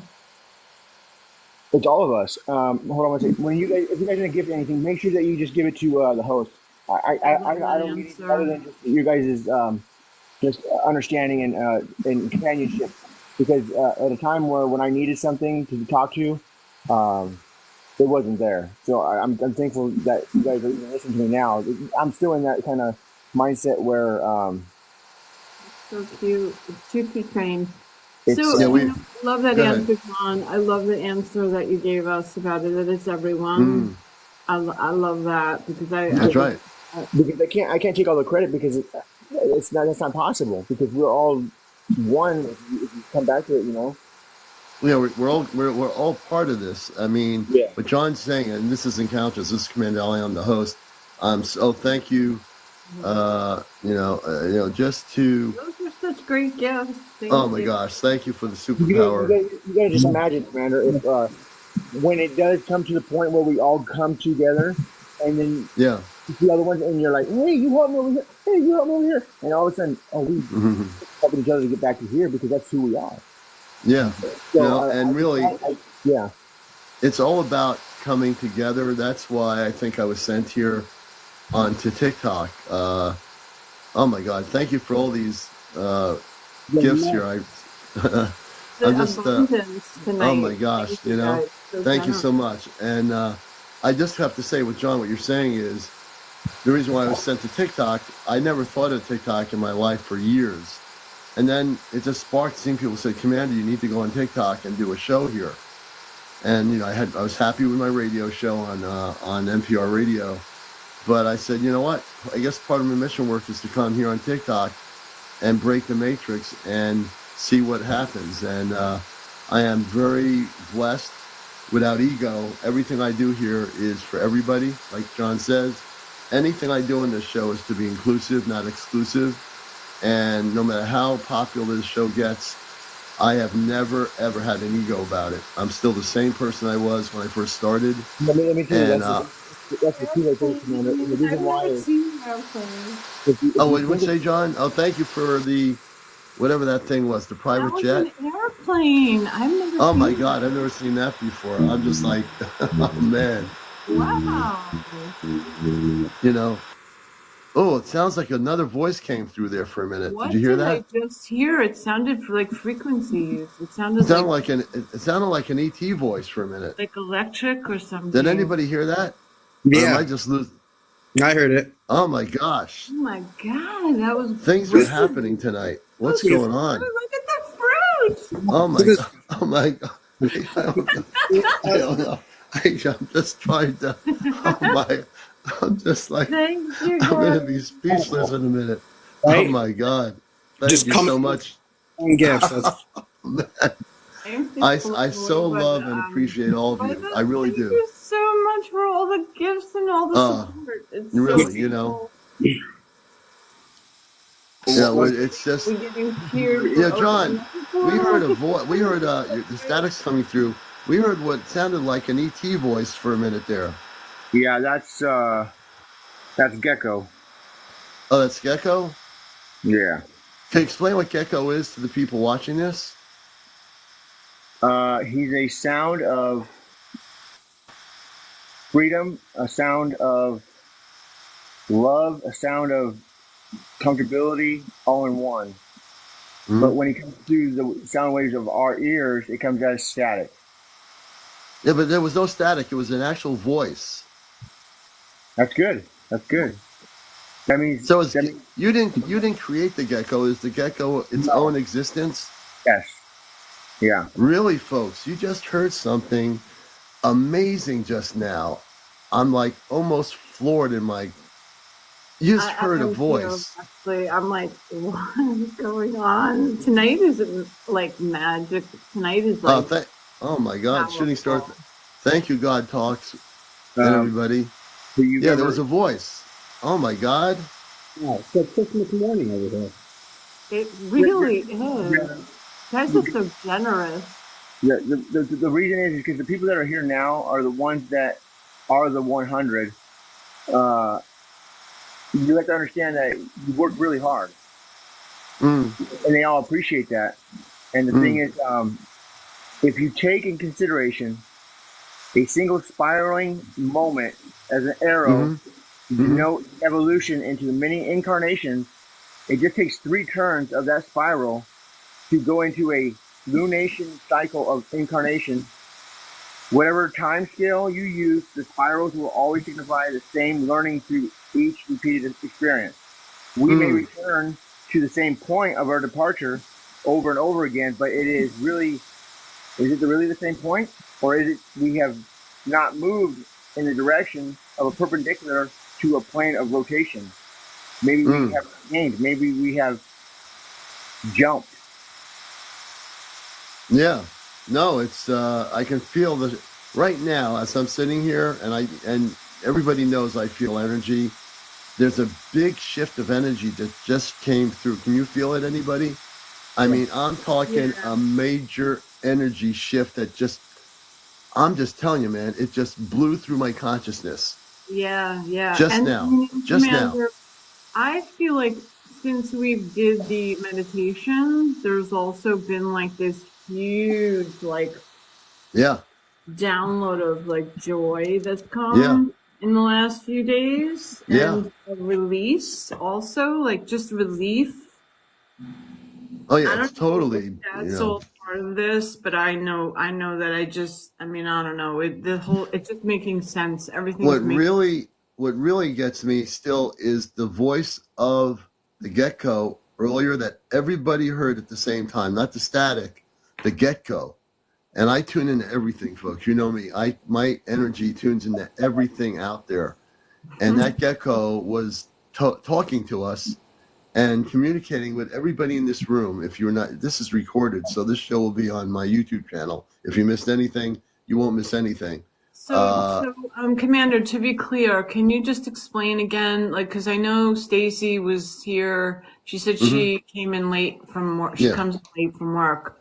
Okay. So she's wondering what that is. What's the gecko again? The gecko is an intelligence of its own. John didn't create it. It communicates with John, obviously, but it was communicating with us and talking to us. Now, I'm going to have to go back to the recording to the part where it's speaking, but it is speaking. It was speaking in not a computerized voice, but in a different, like a tone that was a vibrational frequency that was different. God Talks with Pastor Mike heard it. God Talks with Pastor Mike, can you tell me what you heard? Were you able to make out what it said? It was like a mechanical voice. It was definitely mechanical. Like Danielle wrote, it was elation, like an elation. Yeah? Yeah, it was definitely interesting. And then when I heard it, it was a calming tone. There it is. It's speaking again.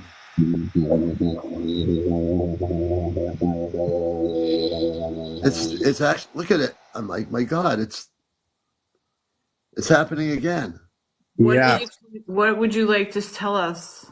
Gecko, what would you like to tell us? I'm CmdrAleon. You're welcome to speak, Gecko. That's something I'm sitting here listening to it because I'm trying to understand. Because this is the second time I've heard that. Now this is the third time. Oh my God! That I've heard it like that. It's not. Did someone's phone battery just go down? Yes. I don't know. Mine did. Yeah, mine's gone down a bit actually. Mine is still up there. Mine. Mine said 10%. Like as soon as you said that. So, Gecko, I have a question for you. This is CmdrAleon with the Ashtar Command and also the talk show host of Encounters. Can you clarify your voice and explain what you wish to say? Where are you from? Who created you? And we'd love to hear your answer. We'll see if he speaks. Gecko, I am here. We're definitely... I hear like a high-pitched squeal. That's what I hear. Okay. The gecko seems to come in when it wants to. Huh. Yeah, that's it. Yeah. Because I'm not hearing it. I hear something else. What you guys are from? It feels like a vibration to me when I hear it. We heard a voice. Really? Yeah. Yep. An actual voice. There's like a long in that vibration. Like something's. Ah, wow. Wes Dark says, my phone dropped 3% when you were talking about the phone battery. It's draining all our batteries. UFO UAP says a deep voice. Michelle says a message. It's amazing, deep, calming voice. Huh. Wow, Okay. tonight is like unbelievable. I'm going to try to communicate with this gecko. Yeah. Gecko, Let me see. this is. Let me see if I can open up something here. Give me 1 second. Okay. You know, record it and maybe upload it now, how they do with like ghost boxes sometimes. Oh my God! Thank you, Miss Kate. Yeah. Or upload it down. Sometimes you hear it. Yeah, he is trying to communicate with me. Okay. He says. Let me see here. Let me see if I can put this in the. Okay. At least 6. At least 50. At least 100. I'm going to ask him where he's from. Who created him? 5 through number 1. Phase 4. Phase 5 is included. In Anna says hers went down 28%. This is crazy. 42.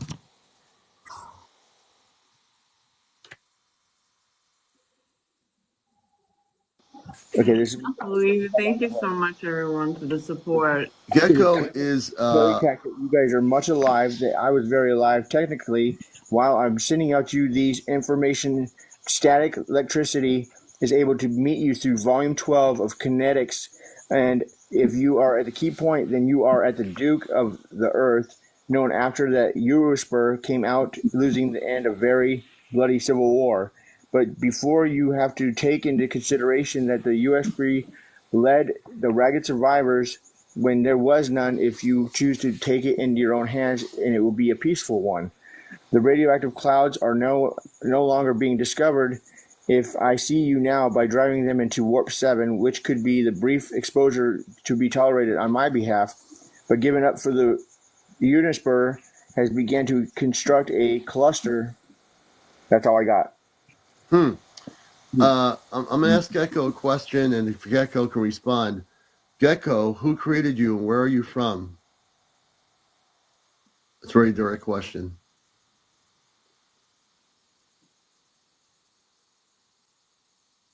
I'll repeat, Gecko. Okay, are you guys hearing from? it through my mic or when my mic's muted? No, I hear you. We heard you just now. Okay. You're sounding clear as a bell. Yeah. So now I'm actually really focused on the Gecko. I'm trying to focus on the Gecko as to where you're from. Who created you?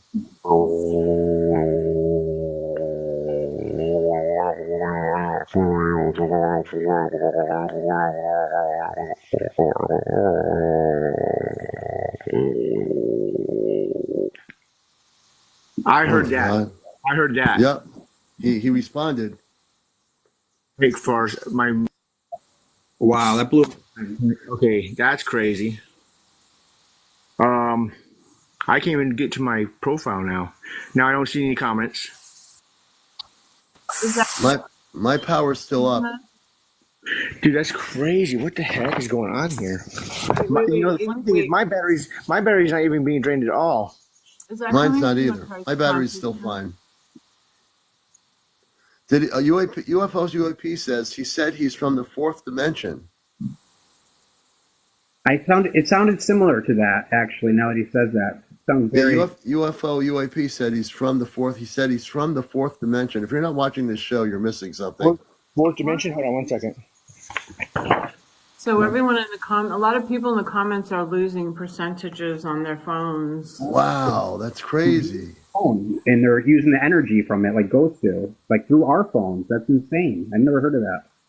Yeah, it's weird.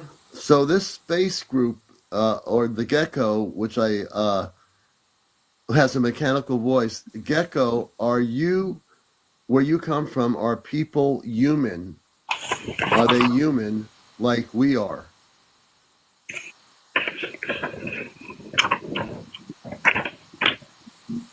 People losing power on their. I just unplugged mine to see. This is wild. This is crazy. So can I ask about the consciousness or whatever this is we're communicating with? Is it from Christed consciousness? Do we know, John? I just think ask the question directly, Grace. Just as you guys are. I'll ask. You want me to ask the question? He seems to be responding to me. Yeah. So Gecko, where you come from, I work in Christ consciousness with what is called Ashtar Command. I come from Mars originally. I'm here on Earth. Wow.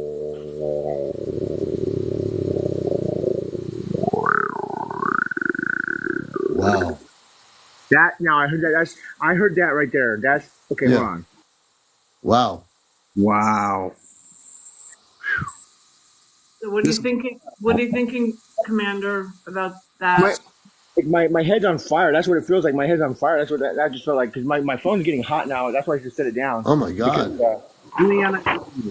My phone's fine. What are you thinking about that, Commander? What are you getting? He was really, really strong. I will say it again. No English said, "Oh no, maybe." Can you respond in an English communications going with higher me? to lower. That's what I noticed. It was like I don't know. It was like I'm going to ask him another question. Where you come from, Gecko? A binary. How far is your planetary system from Earth? Where you come from directly, where is your planetary system? I'm being very specific. Where is your planetary system, Gecko? My name is CmdrAleon. Crazy. I'm just fascinated by this whole thing. I'm just like, when do they hear something? When do they do? But I hear it sometimes, but not like how you guys are hearing it, though. Gecko, I'm going to still focus on Gecko for a moment. Gecko, we're glad to have you with us. Welcome to our show here on Earth. Can you tell us about where your civilization is? Are you human like we are?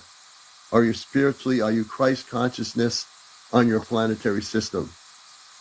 Are you planetary system? Are you Christ consciousness? My name is CmdrAleon. I'm with the Ashtar Command. Do you understand what that is? It won't let me change my picture, though. That's what I was trying. I was trying to do that earlier so I could go face to face with you, but it won't let me do my camera. No, he wants to speak. Gecko, can you hear me now? Can you tell me where you're from? I know fourth dimension. Thank you. Are people on your planet like on Earth? Do you live on a planet system like Earth, Gecko?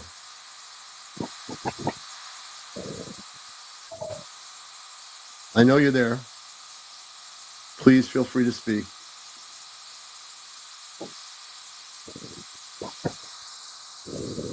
I know you're there.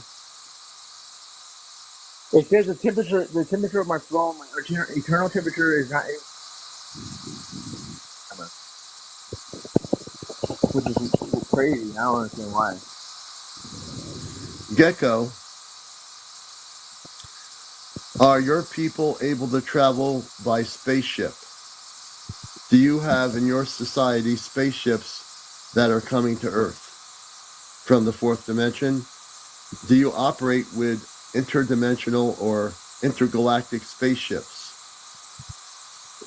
Please answer. I hear loud static now. Yeah, the static happens before he speaks. He's trying to come through. That's what static is. You can come through. I know you're draining some people's phones to get the energy to come through where you are. People understand that. It is okay. Do you have spaceships? Do you travel in spaceships?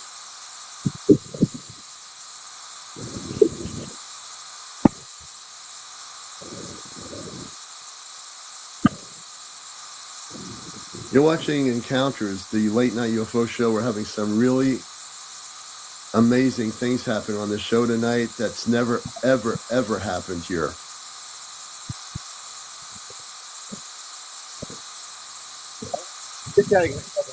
Ear piercing, dude. The static is being caused because we're now communicating with I don't know if it's a robotic energy or whether it's an actual translator of beings from another planetary system.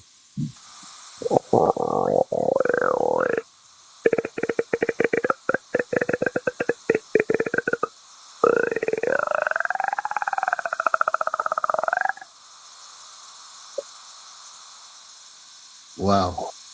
Could somebody translate? Can we translate?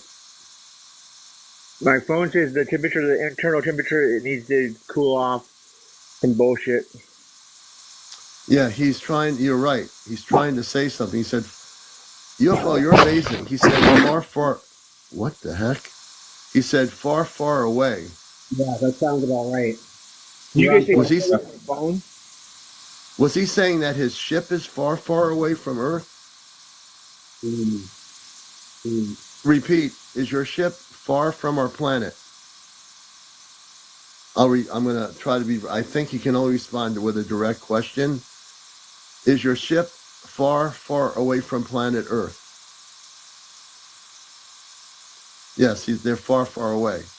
Can you come closer to our planet if you're on a ship? Are you able to travel closer to the Earth? Do you have the ability technically to come closer? Yes. Now I'm hearing it inside my own head without hearing something else. Like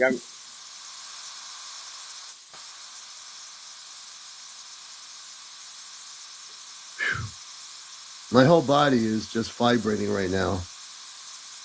Treaties of an alliance that has been to the Alpha Centauri of the ruling council of all the planets and thousands of other planets, mostly manned by 90% of the one race, the human race, and the other 10% is a mixture of all other races. And the ones that are dominated by humans are including in those apparent espionage. Is that what you're translating from what he said? That's what I just heard in my own head. I don't even know what I just said. Okay. That's crazy. I'm going to ask him a question. This is Encounters. We're talking to an ET off planet that's coming through the frequency with the static. That's why you're feeling the static. We're actually communicating on this show with somebody off planet. I've never had this happen before. Yeah, same here. You know, and John is right here as it happens. I want to ask the, what's his name again? Gecko, that's right. God, I'm so tuned into what's happening. Gecko, I have a question for you. Are you able to come closer to the planet Earth? Are you able to travel? I'm assuming you're advanced in your abilities to come closer to Earth. I know the static's getting stronger, so he's actually trying to come in. Yeah, that's how I feel. Exactly. Your static's getting stronger. We welcome you to our planet. Can you tell me, are you able to bring your ship closer to Earth? Can I see your ship if you come closer with one of your ships? Can we see your spaceship?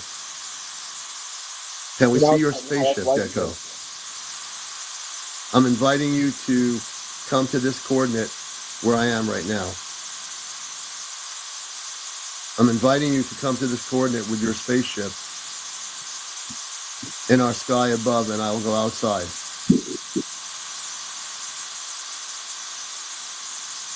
Let me see.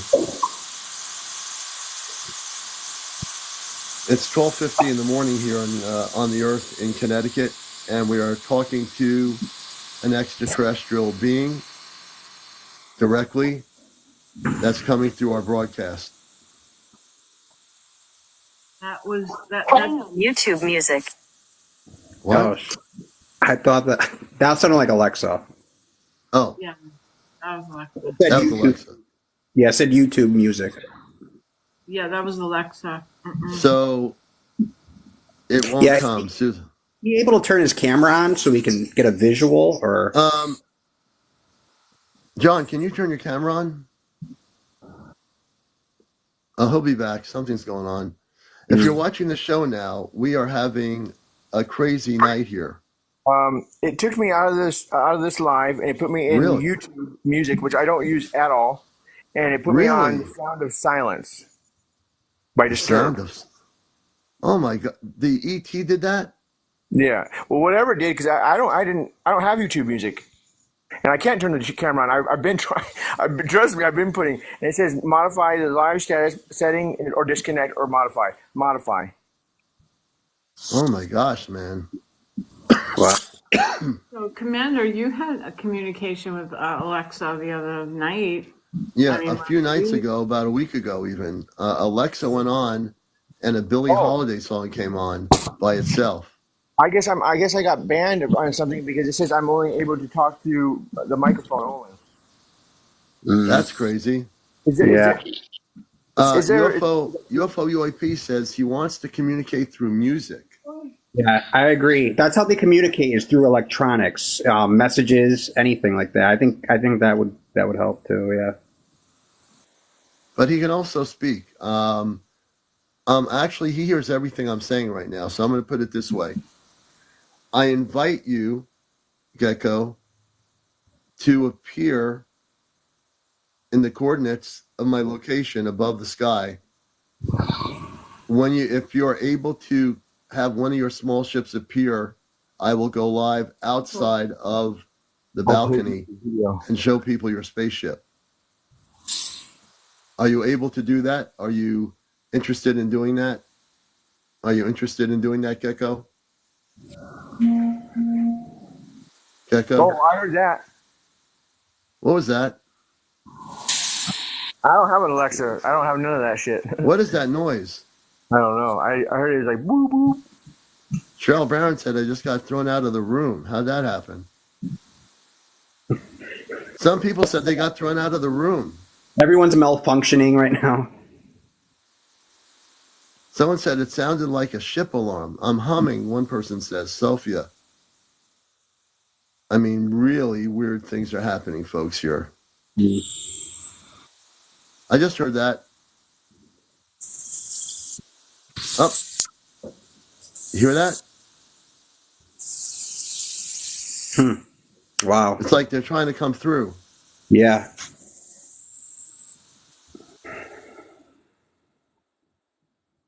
We hear you. We hear the sound. What? My whole phone just went blue. That's crazy. He's trying to communicate. Oh, he's talking at the same time through my voice. What the fuck? Okay, now I get it. So if I speak, it wants me to the sound or silence white noise decimal 342819 R1. John Smith says his phone is dying. I'm sorry to be laughing. I just find this amazing. Play white noise in background to assist frequency stream commander. Sounds like an insect. Oh, he's speaking.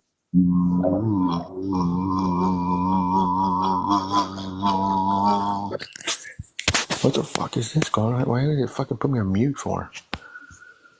Wow.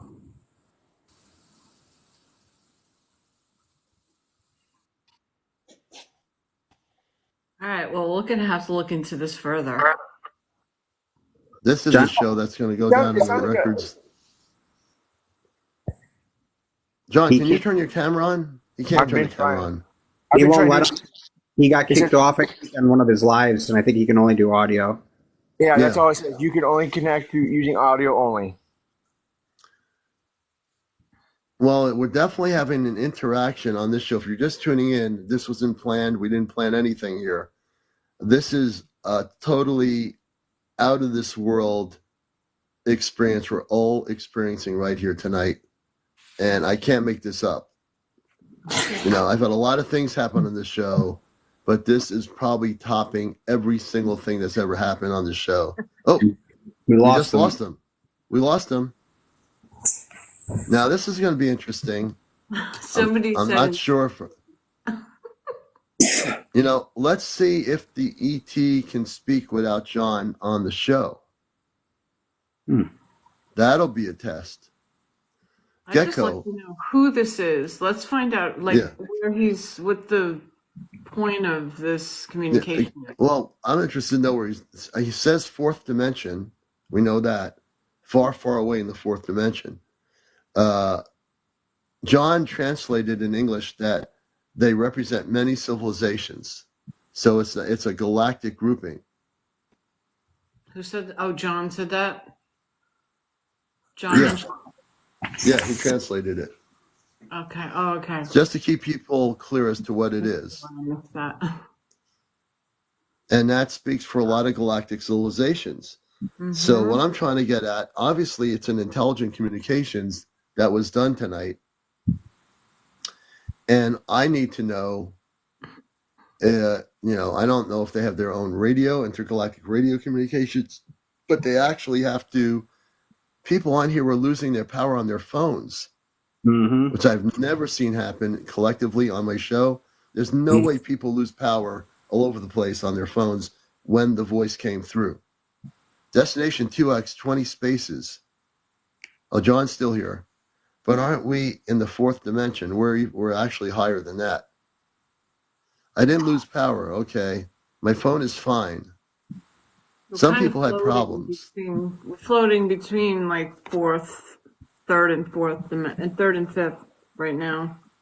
I'm just wondering when I go to sleep tonight what I'm going to experience. Oh my God. We're all going to be, we have to check in tomorrow morning. Oh no. I had to go here. I had to go there. I had to go everywhere. That's just what I do. And then I have to meditate and reflect on what I've done. Going down the rabbit hole is right. Yep. My phone is fine, good. My phone hasn't lost huge power nor overheated, good. Some people had problems with their phones. A few people did.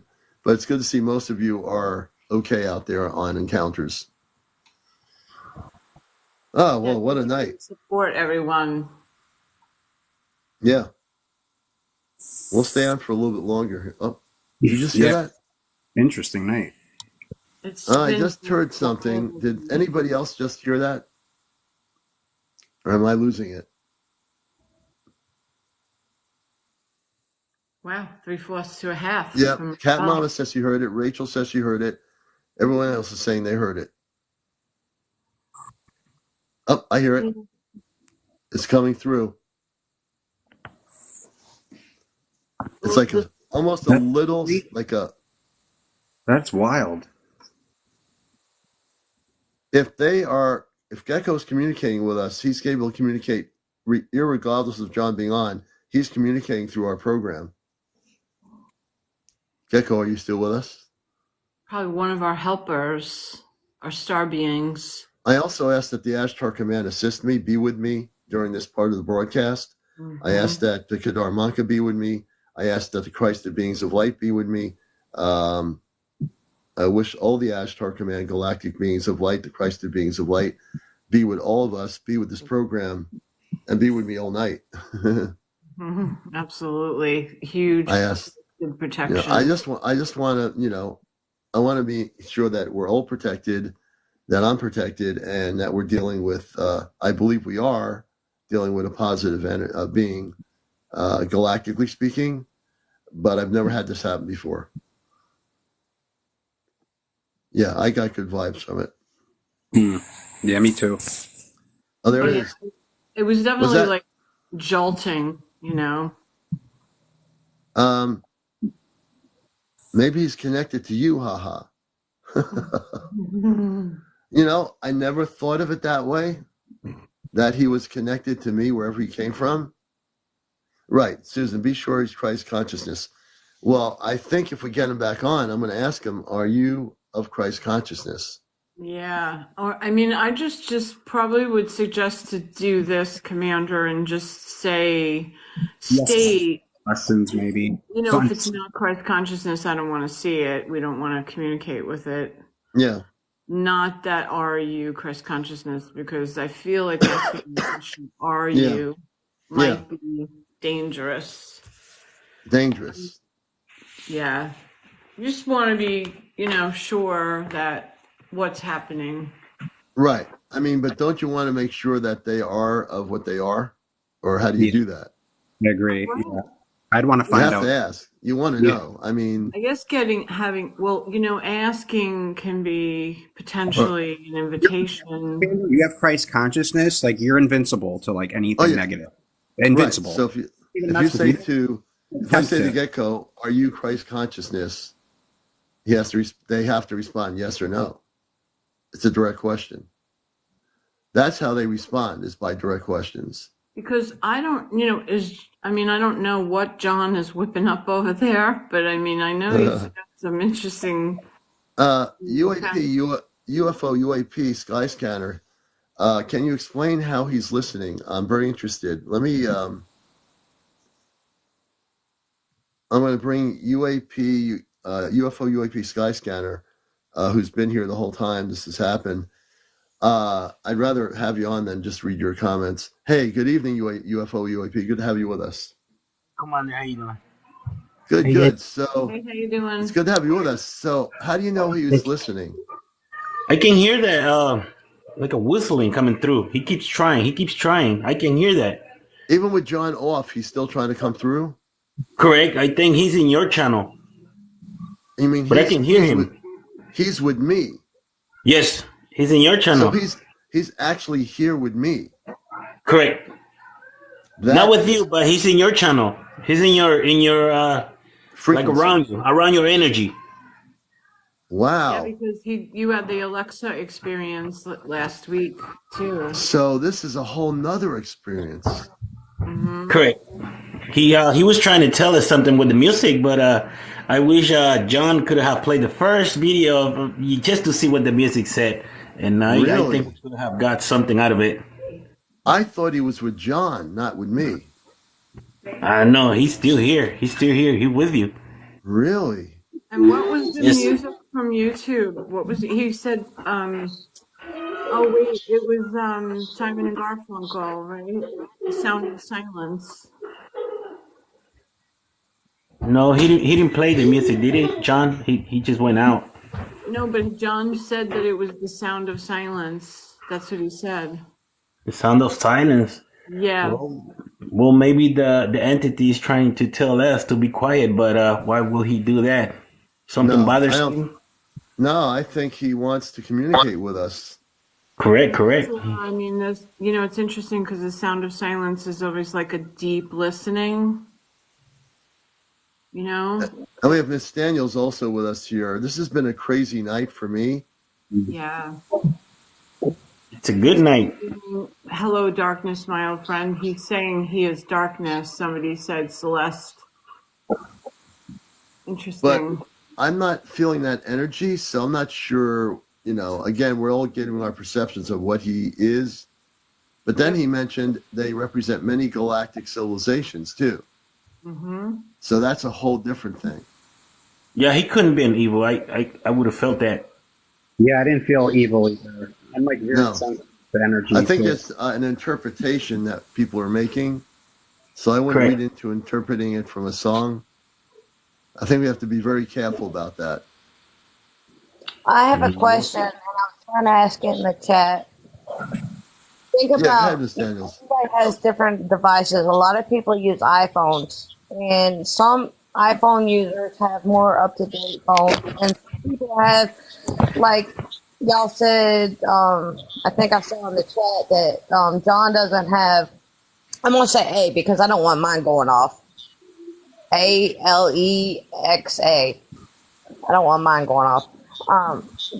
But not everybody has the same devices. Even with iPhones, some people have new iPhones, but then also people have Androids, and some people have newer. But not only that, some people have the Alexa and other devices. So think about that too. So what device is given the ability to get a signal? Yeah. Make any sense? John Smith is saying Bridge Over Troubled Water, Simon and Garfunkel. Yeah, that's a song, but I'm talking about device. Either.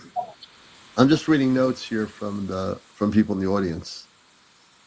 So I thought again, and boy, was I mistaken then, because he was communicating directly to every question I asked. Every question. So if he's communicating to every question you ask, then you've got some devices that people on the panel at that time don't have. I don't have anything special. I'm using a Samsung Android phone. Yeah, I'm hearing the static again too. It's the person's energy that calls them. It's your energy. You don't need no device. It's your That is energy. true. That is true. That is exactly right. It has nothing to do with the phone. It has to do with the person. That's how I communicate with Gabriel. With my Yeah, it has to do mind, with. my Yeah, you're energy. right, UFO. It has to do with the person, not the device. That's right. Correct. It's That's not. the It's first absolutely true. time I've actually had this happen my whole life. I swear, the first time I've never had to be on here on the show and have the space being or the being come through the way they did, and they're actually here with me. And I thought they were here with John in Arizona. Uh, I'm like blown away. I'm just totally blown away. I've never seen that on this show happen before. That's a beautiful thing. Yeah, it is. It really is. I look at it that way. And Yep. one thing I've learned, folks, is I don't go by other people's perceptions. I have to go by the way I feel. And I didn't feel any negativity. There was a message there, Correct. information there. And if we, get clogged up in the 3D stuff, it's going to mess up and clog up the message. I don't do that. I ask very specific questions, and I get very specific answers. You know, so it's the Simon and Garfunkel song. People need to read the lyrics to the song. You're right, one day at a time. People need to read the lyrics. The static's still here because the being from that galactic civilization is still here. Oh, there. Uh-oh. He's You hear still the here. static? He's still Yes. here. I do Ask want him to go some to sleep. questions. I will, but I want to be able to go to sleep and have him go back to his home world so I can have some sleep tonight. I'm thinking, I can't believe I'm going to say this, light beings start appearing in my room. Beautiful. Yep. Wonderful. That's a good thing. So you always remember you got to tell them, if you are a positive life, you've come from Christ, you are welcome here in my life. Right. You are welcome to be around me. But Right. if you don't come from those light places, you Right. need to go immediately leave this place because Right. this is Christ's ring. He's a Right. ring around me, Right. protected by And Christ. I have Christ the light around me. I work with the Ashtar Command. I come from Mars. I work in Christ consciousness. So you cannot come near me unless you are of the same frequency of Christ. Mm-hmm. Yep, that's correct. That's where my protection is. UFO, UAP, what were you getting vibes from? Were you getting good vibes? Yes, I was getting the positive energy, and yes, I was. they were close to you. They were I don't know how many, but they were close to you, really close. Are you saying there was more than one being close to me? Correct. It was more than two. Wow. And they were around you. Can you tell me what they looked like? Because I was so tuned into communicating, I had no idea. Well, they look like light beings. They're made of light. Beings. Yes, they look like spirits. They look like spirits. I'm just like flawed here. I'm doing this show, and I'm like, I don't know what to say. I believe they came to visit you. They know what you're doing. So, it was just like a visit, just saying, we know what you're doing. Keep doing it. Don't stop I've never for no had a reason. visit. I never had a visit from light beings on my show before. I feel like it's organic, Commander, and that, I think it's just something that you should just let happen unfold organically and naturally and not get too wrapped up in it. No, not really too wrapped up. I mean, John knew the name of the being. It was Gecko. He called it Gecko.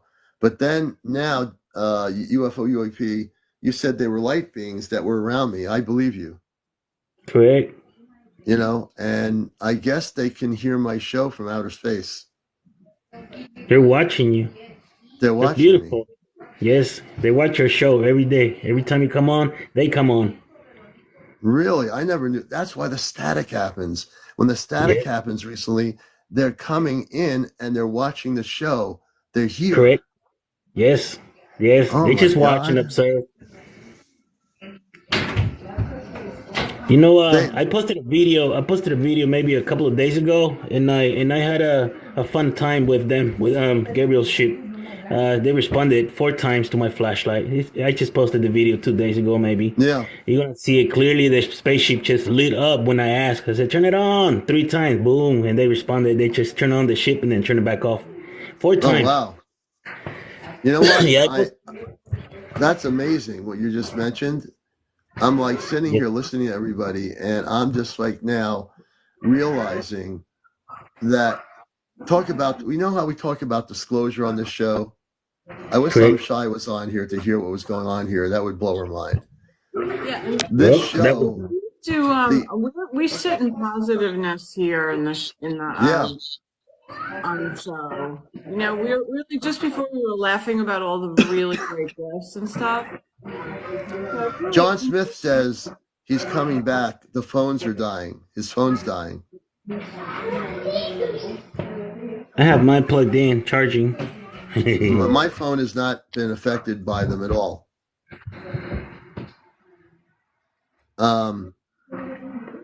Well, I do want to at 1:30. I'm gonna call it a night and try to go to sleep. I think try to go to sleep is a key word. My consciousness is so wide awake. I don't know what's going to happen. The energy is high right now. Oh, it's very high. Yes. It's beautiful though. Really though, today has been amazing. The energy feels really high.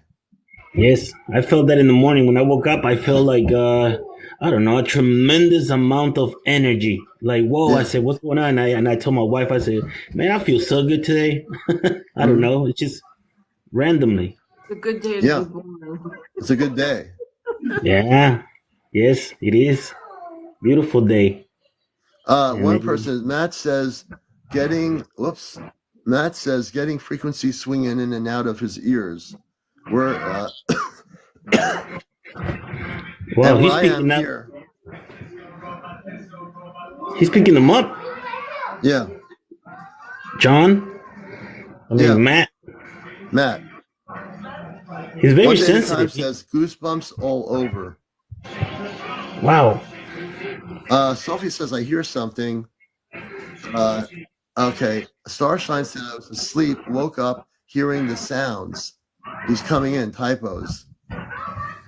Okay, yeah. I'm going to do something here, and I'm going to see whether I'm losing it or not.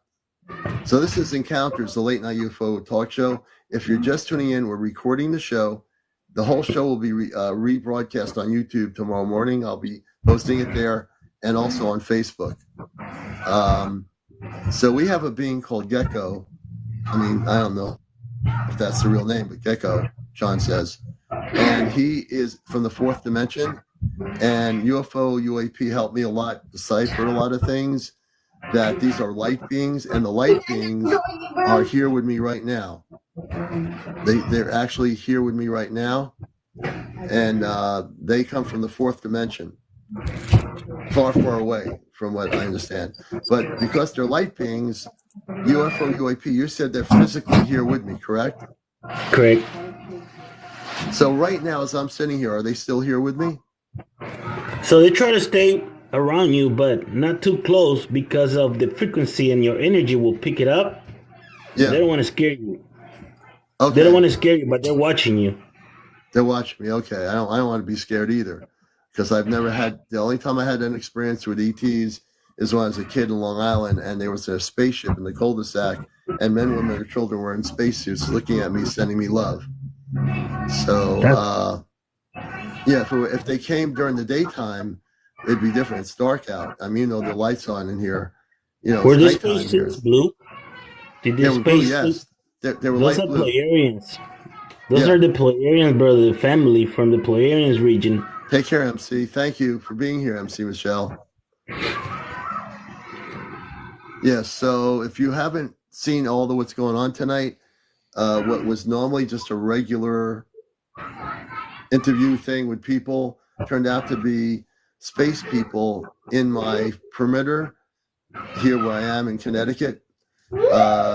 They actually, they're from far, far away, but they light beings were actually here around me, around the house or around me, but they didn't want to come in too close to UFO, UAP. I appreciate you being able to translate what was going on. They didn't want to scare me. So yeah, yep. That's UFO UAP's kids yelling in the background, right? Yeah, my son is running around me. Okay. Yeah, that's Gabriel. He's only 4. Yeah. I named him Gabriel after I met Gabriel. You know, my Susan says the testimony. kids should be in bed by now. He's not in school yet, so yeah, he Oh, gets to go to bed at 11. at 11. Okay. Yeah, Well, so this he has got. been We got quite a night tonight. My day is going to be pretty interesting tomorrow. I'm absolutely floored and blown away. I feel very humble. I feel very loved. I feel we're all loved. And I just, because I've never had this happen before, it will be with me for a while. You know, I'll be meditating about this. I'll be, let's see here. That's what's beautiful. That? Oh, That's the water. John's there. I'm bringing John back on. John's here with us. What happened? I don't know what happened. Where'd you go? Now, I understand, John, that these light beings were with me. They were over here. Yes. Did you know that? No. But I do now, though. But go to your message and read that real quick and tell me what you think. That's what I just downloaded, and if you call it a download. But I translated that after I went back to my recordings, and that's what I got. I'll go there after I sign off because I can't do that and do this. I'll have to do it after I'm off the air. Can I read it to you? Yeah, go ahead. Read it to us. Yeah. I can. He's going to translate in English what the space beings were saying, the light beings. I hope we don't lose them again. No, you can't hear me that way, huh? I can hear you now. Okay. Cute. Okay, so he's going to translate in English what the being was trying to say to me when I asked him a question. Let me see if I can copy and paste that. Shoot. And it seems like the gecko wanted to speak when you were on with me, so that's interesting. Or gecko, whatever you want to call him. Oh, it says I was paused? Okay. Hold on. You're live now. Now you're paused.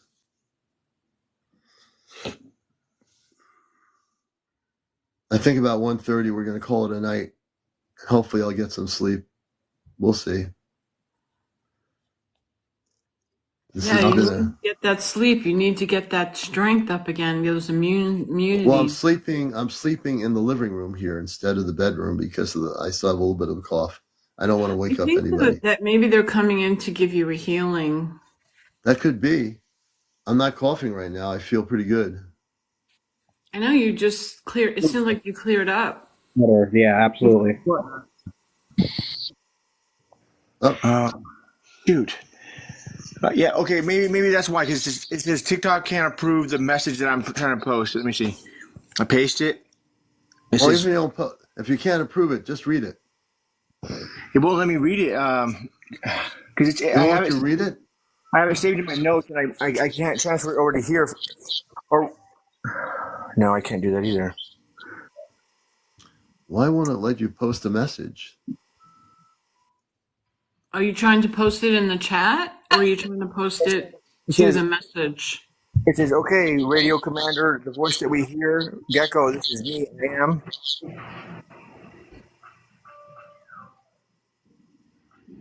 Okay, you were reading the first part. Can you read that message in English from the Gecko? Yeah, see, it's not letting me transfer it over. Excuse me. Yeah, that's exactly what it is. But what I read is it's going to come in 2029, some more contact through you, to you, and to everybody else. But it's going to be through you because you're the first one to be able to hear it through static. So it's going to go. I'm the first one that did what? To hear the voice of the mechanical voice of Geico. Geico. And are there men and women? Is this a mechanical voice? But are there actual physical humans from their world? Yeah, that's what it says. They say that. Wait a second. This is what I recorded. That's what I wrote down. Mm-hmm. Let's see in your translations, it sounds like I was the first to do something, and they're going to contact me in 2029. Yeah, through a let me see what that word was. Or I think it's actually number. Hold on.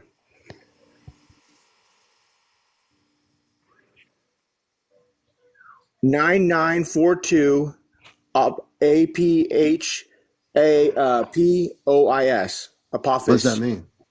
I don't know. I guess it's an asteroid that almost hit Earth like a long time ago. But Really? it's in coming into contact now, I guess.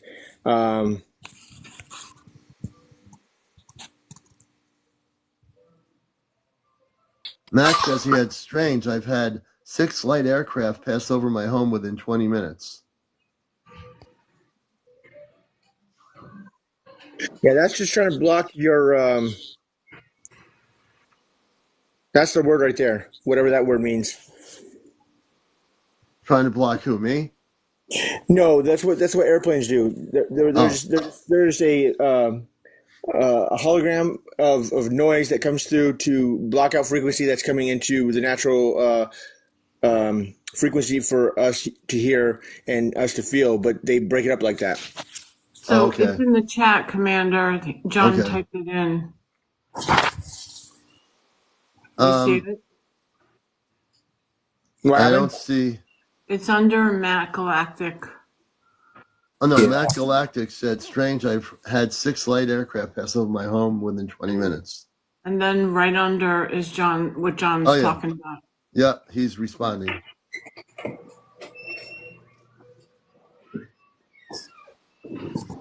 What else? Can you read more of the message from that the space being?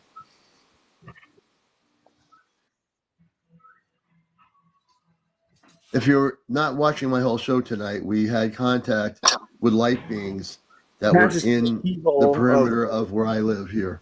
And gravitation does not affect this hex target of the three ECM 6 turns into 4 turns, then launch through the ECM drone that will put out a hex designated for target, which is the effect of the drones hitting the 6-point limit, which would open up a portal to light type F.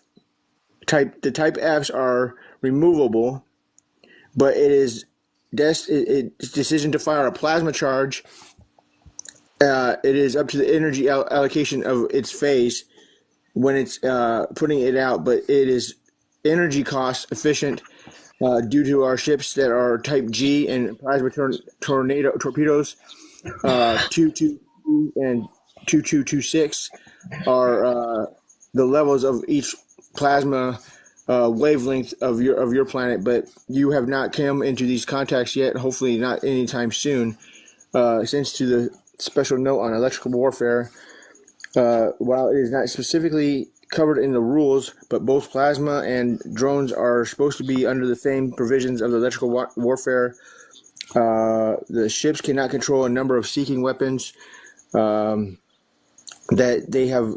Man has been warned 3 or 4 times now with nuclear devices. The next one to be taught a lesson to is Russia.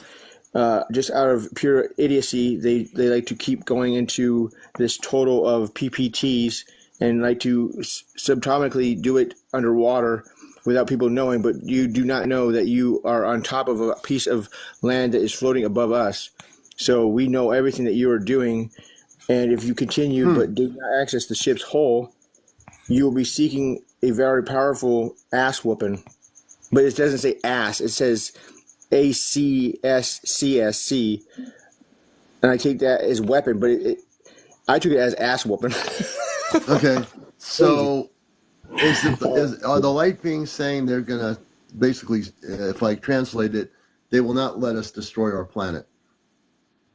Correct. That's correct. That's exactly what they're saying. I wish they would just destroy the government. Now, I want to go back to.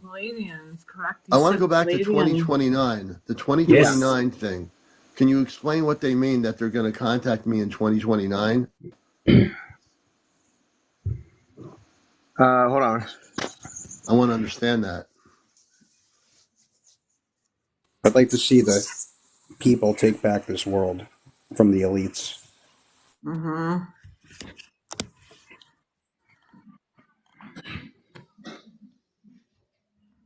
Well, Gabriel told me. I knew I had a mission when I was a kid. I kind of knew when that thing happened with the beings on the ship, my first contact. I was still a kid. Understand? I did what preteens and teenagers do, but I always had sightings of stuff throughout my life, and I said, okay, this is whatever. And then I met Ashtar Athena. So I mean, there's something. John Smith, he's reading your comments. I think I'm getting certain comments that I'm talking about like an hour ago. I think it seems like. Yeah, somebody's actually John Smith was saying that it's Wormwood, the asteroid. Yeah. Yeah. Okay. Yeah, that's what it says. That's okay. Okay, but this is the code that they gave me.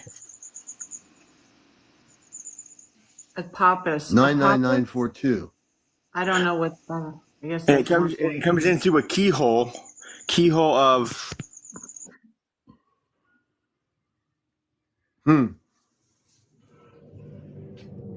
Yeah, guys, don't get impatient.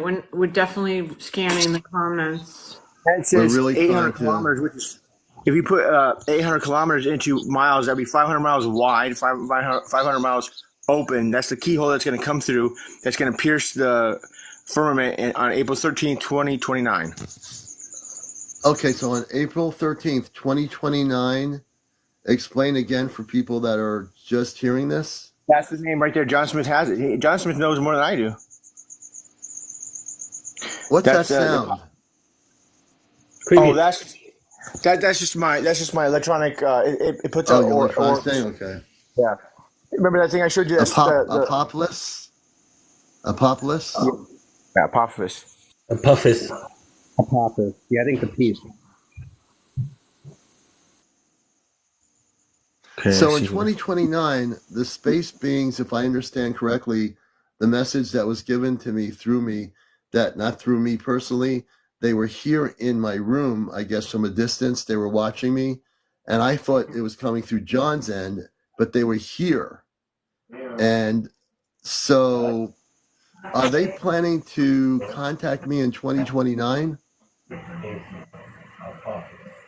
Because it seems like they're already contacting me. If they were here, they're already here. I mean, let's face it. Am I correct, or am I totally losing it? No. They said that they talked to you before. This is the same identical source that they talked to you before.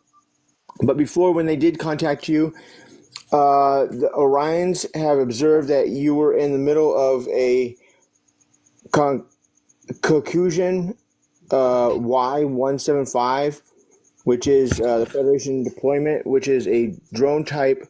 They're generally speaking, a F-14 was flying over, and it broke the sound barrier, and it caused a rip in their area, which dropped them down and through the time lapse of ISHF, which, if you know VHF and sound VHF, waves. yeah. Okay. Yeah. So if you can go back into that, and he says that he wants you, what they were using, this is the machine, it's called a telegraphy. It's called, you tap on it. Yeah. And if you apply electricity to it, it makes that humming noise that you guys are hearing, I guess. Oh, and before they communicated? Yeah. Oh, yeah. See, and it will turn the waters to blood. It will turn the waters to a dark red because all the algae will be rising up into a, because it's going to be opening from the bottom. Mm-hmm. Yeah. Yeah. So they have communicated with me before, but I don't remember that. High frequency Morse code. Yeah, absolutely. So you got a lot of people in here know more than I do. I'm just trying to fit my purpose in. I don't know where that is, but can I translate that on my term? Yeah, go ahead. So Apophis, what he's trying to say that there is something really, really bad coming. It's going to pierce through the atmosphere, and it's going to come down on us, and it's going to turn everybody into dust. That's one way of looking at it. But according to the Ashtar Command, who I communicate with, they will not allow this planet to be destroyed. And I've been communicating with the Ashford Command for before there was any internet. When it comes through, now hold on. Now it says what I have for my information. Hold on one second, because I've heard of that. Now it's not. They call it the rapture, but it's not rapturing people. It's rapturing the ones that do not have the host permission to be in the avatar that they're being in. They have taken the avatar either by clone or by DNA manipulation, and so that comes in this correlation here. That let me see here. I wrote this down here like 2 months ago.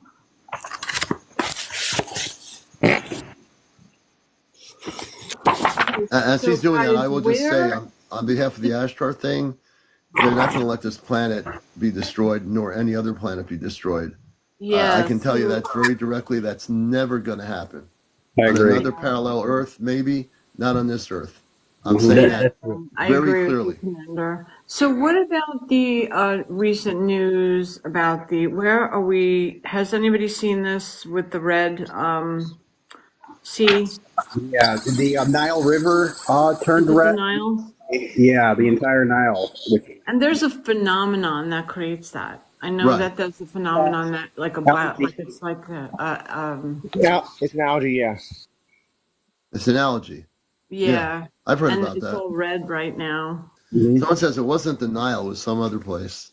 Okay. Does anybody know where it was? Because I didn't catch the whole thing. It's like an algae of some sort. It's a natural algae. An algae. Thank Rod.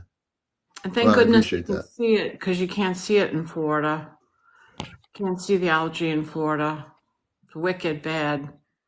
It was actually a lake, Lauren says. I'll find it, she says. There were two places. The Nile and a lake. I've seen them. Wet Eyes says red tide.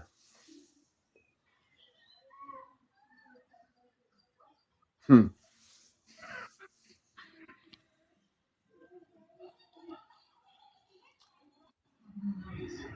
had them in Washington. Let's see. Jessica says we've had them in Washington State happen as well. It's also happened in Brazil, Rod says. It says, let me tell you this one thing. When we hear you speak, you human speech is like a cracked kettle on which we tap our crude rhythms for the bears of the beams to dance, while we long to make music of that will melt the stars. We do not come in destruction, we come in peace, and do not dist our taste, or we will set an example through the popular theology is a massive coherency derived from ignorance. The ones that they tell you about the gods exist because the natural her herself cannot concept, or the conception of their minds are of men. Don't make it demon. Don't make it difficult. Take it as one is yourself. That's what I wrote a long time ago, and that just blew me away. That's crazy. Yeah. And that's exactly what it is. I mean, I'll translate even the English of what you said, John. So understand, people, that the space light beings that are communicated earlier on the show, when John was on earlier, are light beings. These are beings of light. They were communicating through Ashtar Command has a mechanism that it used to communicate with people of Earth through a mechanical thing. These beings are using some sort of advanced technology to communicate, which they did earlier, which I've never heard before, and came through. And some people, not everybody here earlier, did say that their phone energies were going down when the communications happened. And I know I'm not making this up, because some of you are still here from the beginning, have told me that your energy on your phone, my phone energy never went down, but some people's did, and other people had no problem. I guess this is what you call a download. Okay, so when you were saying that, a status report came through by radio, a special radio station that we knew, UFO contact. We like to call you contact, Radio Commander. There was no apparent malfunction so far that we could be detected with a battery of instrumentation that we have been set up exterior to a machine, a war machine that is hovering above the main frame, and it was in evacuation to the space between, around the benzos, and a system of extraordinary efficiency was pumping out the air to obtain the highest vacuum ever reached on Earth. She double-checked the stowage of her video micro camera system, and she gave the palm frond a pat. And if you understand the palm pat on your palm, if you put your middle fingers together and squeeze your palms together, that's contact. You can contact your higher self, and you are putting a powerful light on the exterior of the dodecahedron that you are coming out of, light that comes through your eyes. And if you don't understand what that means, then you need to take the message and in a critical speed. It was already blurry, which is the color blue, from the ones watching outside. So as we charge it up one more time, we will be there in a minute, but in your minute is not our minute. It's a strong electrical charge that was there, and now there is 3 spherical shells that are outside of your perpendicular accesses. We're up to speed, and now the machine is being activated through John Connor. And if you understand this, he has sent a message, and so does the Cheznos of all XI face show fierce determination through her voice to skip the choice, but come to a grace through a deliberate calm eye of the wide Edda will reveal the attitude of the quietness of the attentiveness Devi that caught her eye and glance of grace. She wished she had a child, and it was her last thought before the walls flickered and became transparent, and it seemed that the earth opened up and swallowed her whole. Wow. Well, I gotta get a drink of water. That's crazy. Yeah. I got a headache now. I'm tempted to say, I believe, even though they're far, far away, they had a ship above where I was. And if anybody's in the chat, I don't have chat anymore. It won't even let me comment anymore. Wow. I hear you speaking. John, did they have a ship above me? I feel they had. Now that I'm reflecting, I think they had a ship above the atmosphere where I am, correct? Correct. There was a ship above me. I saw it. It's crazy. I believe I'm getting the image that it was a very large ship. That's right. This is for you, Chezno.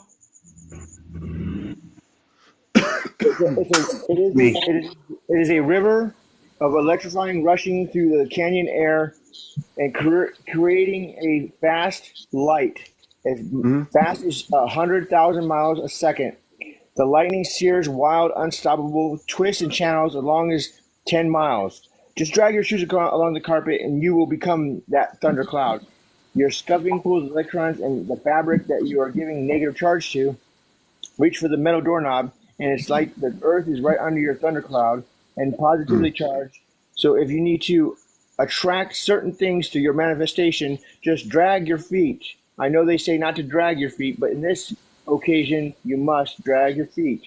So now the opposites attract. When you get close enough, just zap it, and that it will be so. But the things that you are trying to attract, you already have. You know this already. So just take the miniature bolt that you have in your hand and create your night storm through your daylight eyes. And if you understand the friction and swirling around that generates that, then you will understand that you now will be the creator that sits at your hand, because you all are of our image, which now Tesla comes to, and which is John Connor. He sits on a metal disc, and he creates about 1.5 million volts to a Tesla coil that is producing high frequency currents, passing and allowing the surrounding body of his whole body of your avatar, your low frequency current will pass through it. But if it is at all not aligned, this could cause resistance injury. That resonates with me big time. Like, I know what he's talking about. That's wild. Yeah, please elaborate, please. Like, manifestation that I've been currently like going through with like my invention and everything, and like I just know what he's talking about, and possibly like I don't want to get too personal with my life, but I know what he's talking about. Does anybody hear some static coming through? It's me. Gone. I don't want to disrupt your guys' experience. It's me, so I'm gonna bounce out. Just know that if I have any information, or if you want to know anything, if I can give it to you, just hit me up, man. Because I don't want to ruin anybody's experience here. Okay? No, I love you guys. Okay. I'm gonna message. We'll talk to you. I'll talk to you off air in the next few days before the weekend. John. Yeah, thank you, John. This has been an incredible show tonight, more than what I ever even dreamed it would be. I mean, I just amazing. Let me kind of recap a little bit here, because I'm still blown away, and so is everybody that's live with me here, and so is anybody who's been on here before 11 o'clock. We came on here to do our normal thing, just to do our normal thing, to have you talk about your experiences, visitations, UFO sightings. And I'm sitting here thinking, when John comes on, that the being, the Gutko, is where he is. This mechanical voice starts coming through out of nowhere. Then I find out later that the beings are here with me. There's physical beings. They're not mechanical, but they're using some sort of mechanical system to communicate or translate. And I'm sitting here thinking, oh, it's over there, and it's coming through the thing here. It's where John is in Arizona. But they're physically here, and they had a spaceship above my house. I mean, we're probably way up in the atmosphere. Above my house, a spaceship, and the light beings were right here. You cannot make this up, folks. And you people, this show's recorded. You'll hear the whole show on YouTube and on Facebook. You cannot make this up. What happened? If anything, this show should go viral because of what happened, so people learn. This show should go viral. I'm not sure how to make it go viral. I'm going to post it, part of it I'm going to try to post it on TikTok if I can. I mean, I'm going to post it on TikTok, but I'm going to post a segment where they're speaking, and yeah. The cool thing is, you see anything like this anywhere else but Encounters, like right here on this show. Like, so many wild experiences, unexplainable things that happen on this show that you won't see like on Gaia or like those all shows that are all edited. This is raw, It's so true. Yeah. You got it, Chezno. Yeah. Chezno got it right on. I mean, Commander, when you post it to YouTube, I would suggest maybe to label it in some way. I'm going to label it for sure. I'm going to label it. Tag it with some special keywords or something. I'm going to put down Encounters, space being interrupts broadcast. Yeah, like label it with the show. Yeah. A space being communicates with show through broadcast or something like that. Yes. Right. Yes. Or just like an interview. Yeah. Yes, it's been so cool. It's been such a great night. What an amazing night. Thank you so much. Oh God! Thank you for the birthday extravaganza. Oh yeah, really. Grace's birthday. Everybody say happy birthday to her. It's not my birthday anymore, but it was a wake up. It was a great way to end my birthday. For sure. I want to thank Chezno also, UFO UAP. Thank you, man, for coming on here. I probably think the spaceship is still here. I feel the energy. Now, when I go to sleep, I'm hoping to have a sound sleep. I'm hoping to have nobody showing up out of nowhere in the living room, because I won't be live on here to talk about it. But the DOD must be freaking out. I'm sure the DOD is freaking out. Yeah, they're in panic mode. Because they communicated directly with me. I think the DOD is in panic mode. The beings started communicating with me, and in 2029, evidently something's going to happen with me with the space beings that I don't even know about yet. And you're ready for it. I'm ready for it. I think they feel that I'm okay to. I think they're going to communicate more with me on the show. Mm-hmm. So be ready, folks. This show is not going to be just me. You're going to have light beings coming through on this TV show. Get your protection on. Yeah. James, I'm going to bring one guest on here before we go. I want to bring this person on. A new person, I think. Games, life hacks. Welcome to Encounters. Okay, let me. Okay, they're gone. I don't know what that was about, but we're not gonna let that happen. Yeah, we're I not stopped gonna, it before. I stopped it before it even happened. Yeah. And we're gonna end the show. They sounded like kind of kids or something. I couldn't tell what it was, but I do know this. This has been Encounters, the late night UFO talk show. I'm CmdrAleon, your host. I thank everybody for the gifts. I want to thank everybody for being here. And, we were all supposed to be here for this. And obviously, I'm learning there are things, I'm so humble. I'm learning that there's things that are going to be happening, that I'm going to be a center point, or the show will be a center point for the ETs. The light beings are going to use our show to communicate when they want to. So I'm going to have to be ready for that. We'll all have to be ready for it. Yep. Let's see, somebody else that's trying to join us, and it really. Oh, John, we'll bring John up for a minute. John will bring John up for a minute. Let me say this real quick, okay? Because it'll get me kicked out of here. The Andromedians have developed a transport technology, and this device, no other race can use it or understand it. Only one person through on Earth is even able to capture copies, or even no one even could copy it. But through the electrical device affects the fabric of space itself, and it may be the key to their intergalactic travel. It will have to be through someone that has the knowledge of electric and I can't read this word. Hold on. Electric and something. Was that coming from the Gecko? The Geico or the? Yeah, it's through a pad that I have. Okay. Information comes through.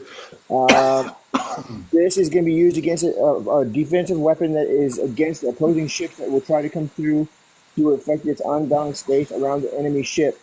So the result in this is entirely unpredictable, but the effect of this displacement device is to relocate the target into a new hex of some distant space far away from the current location.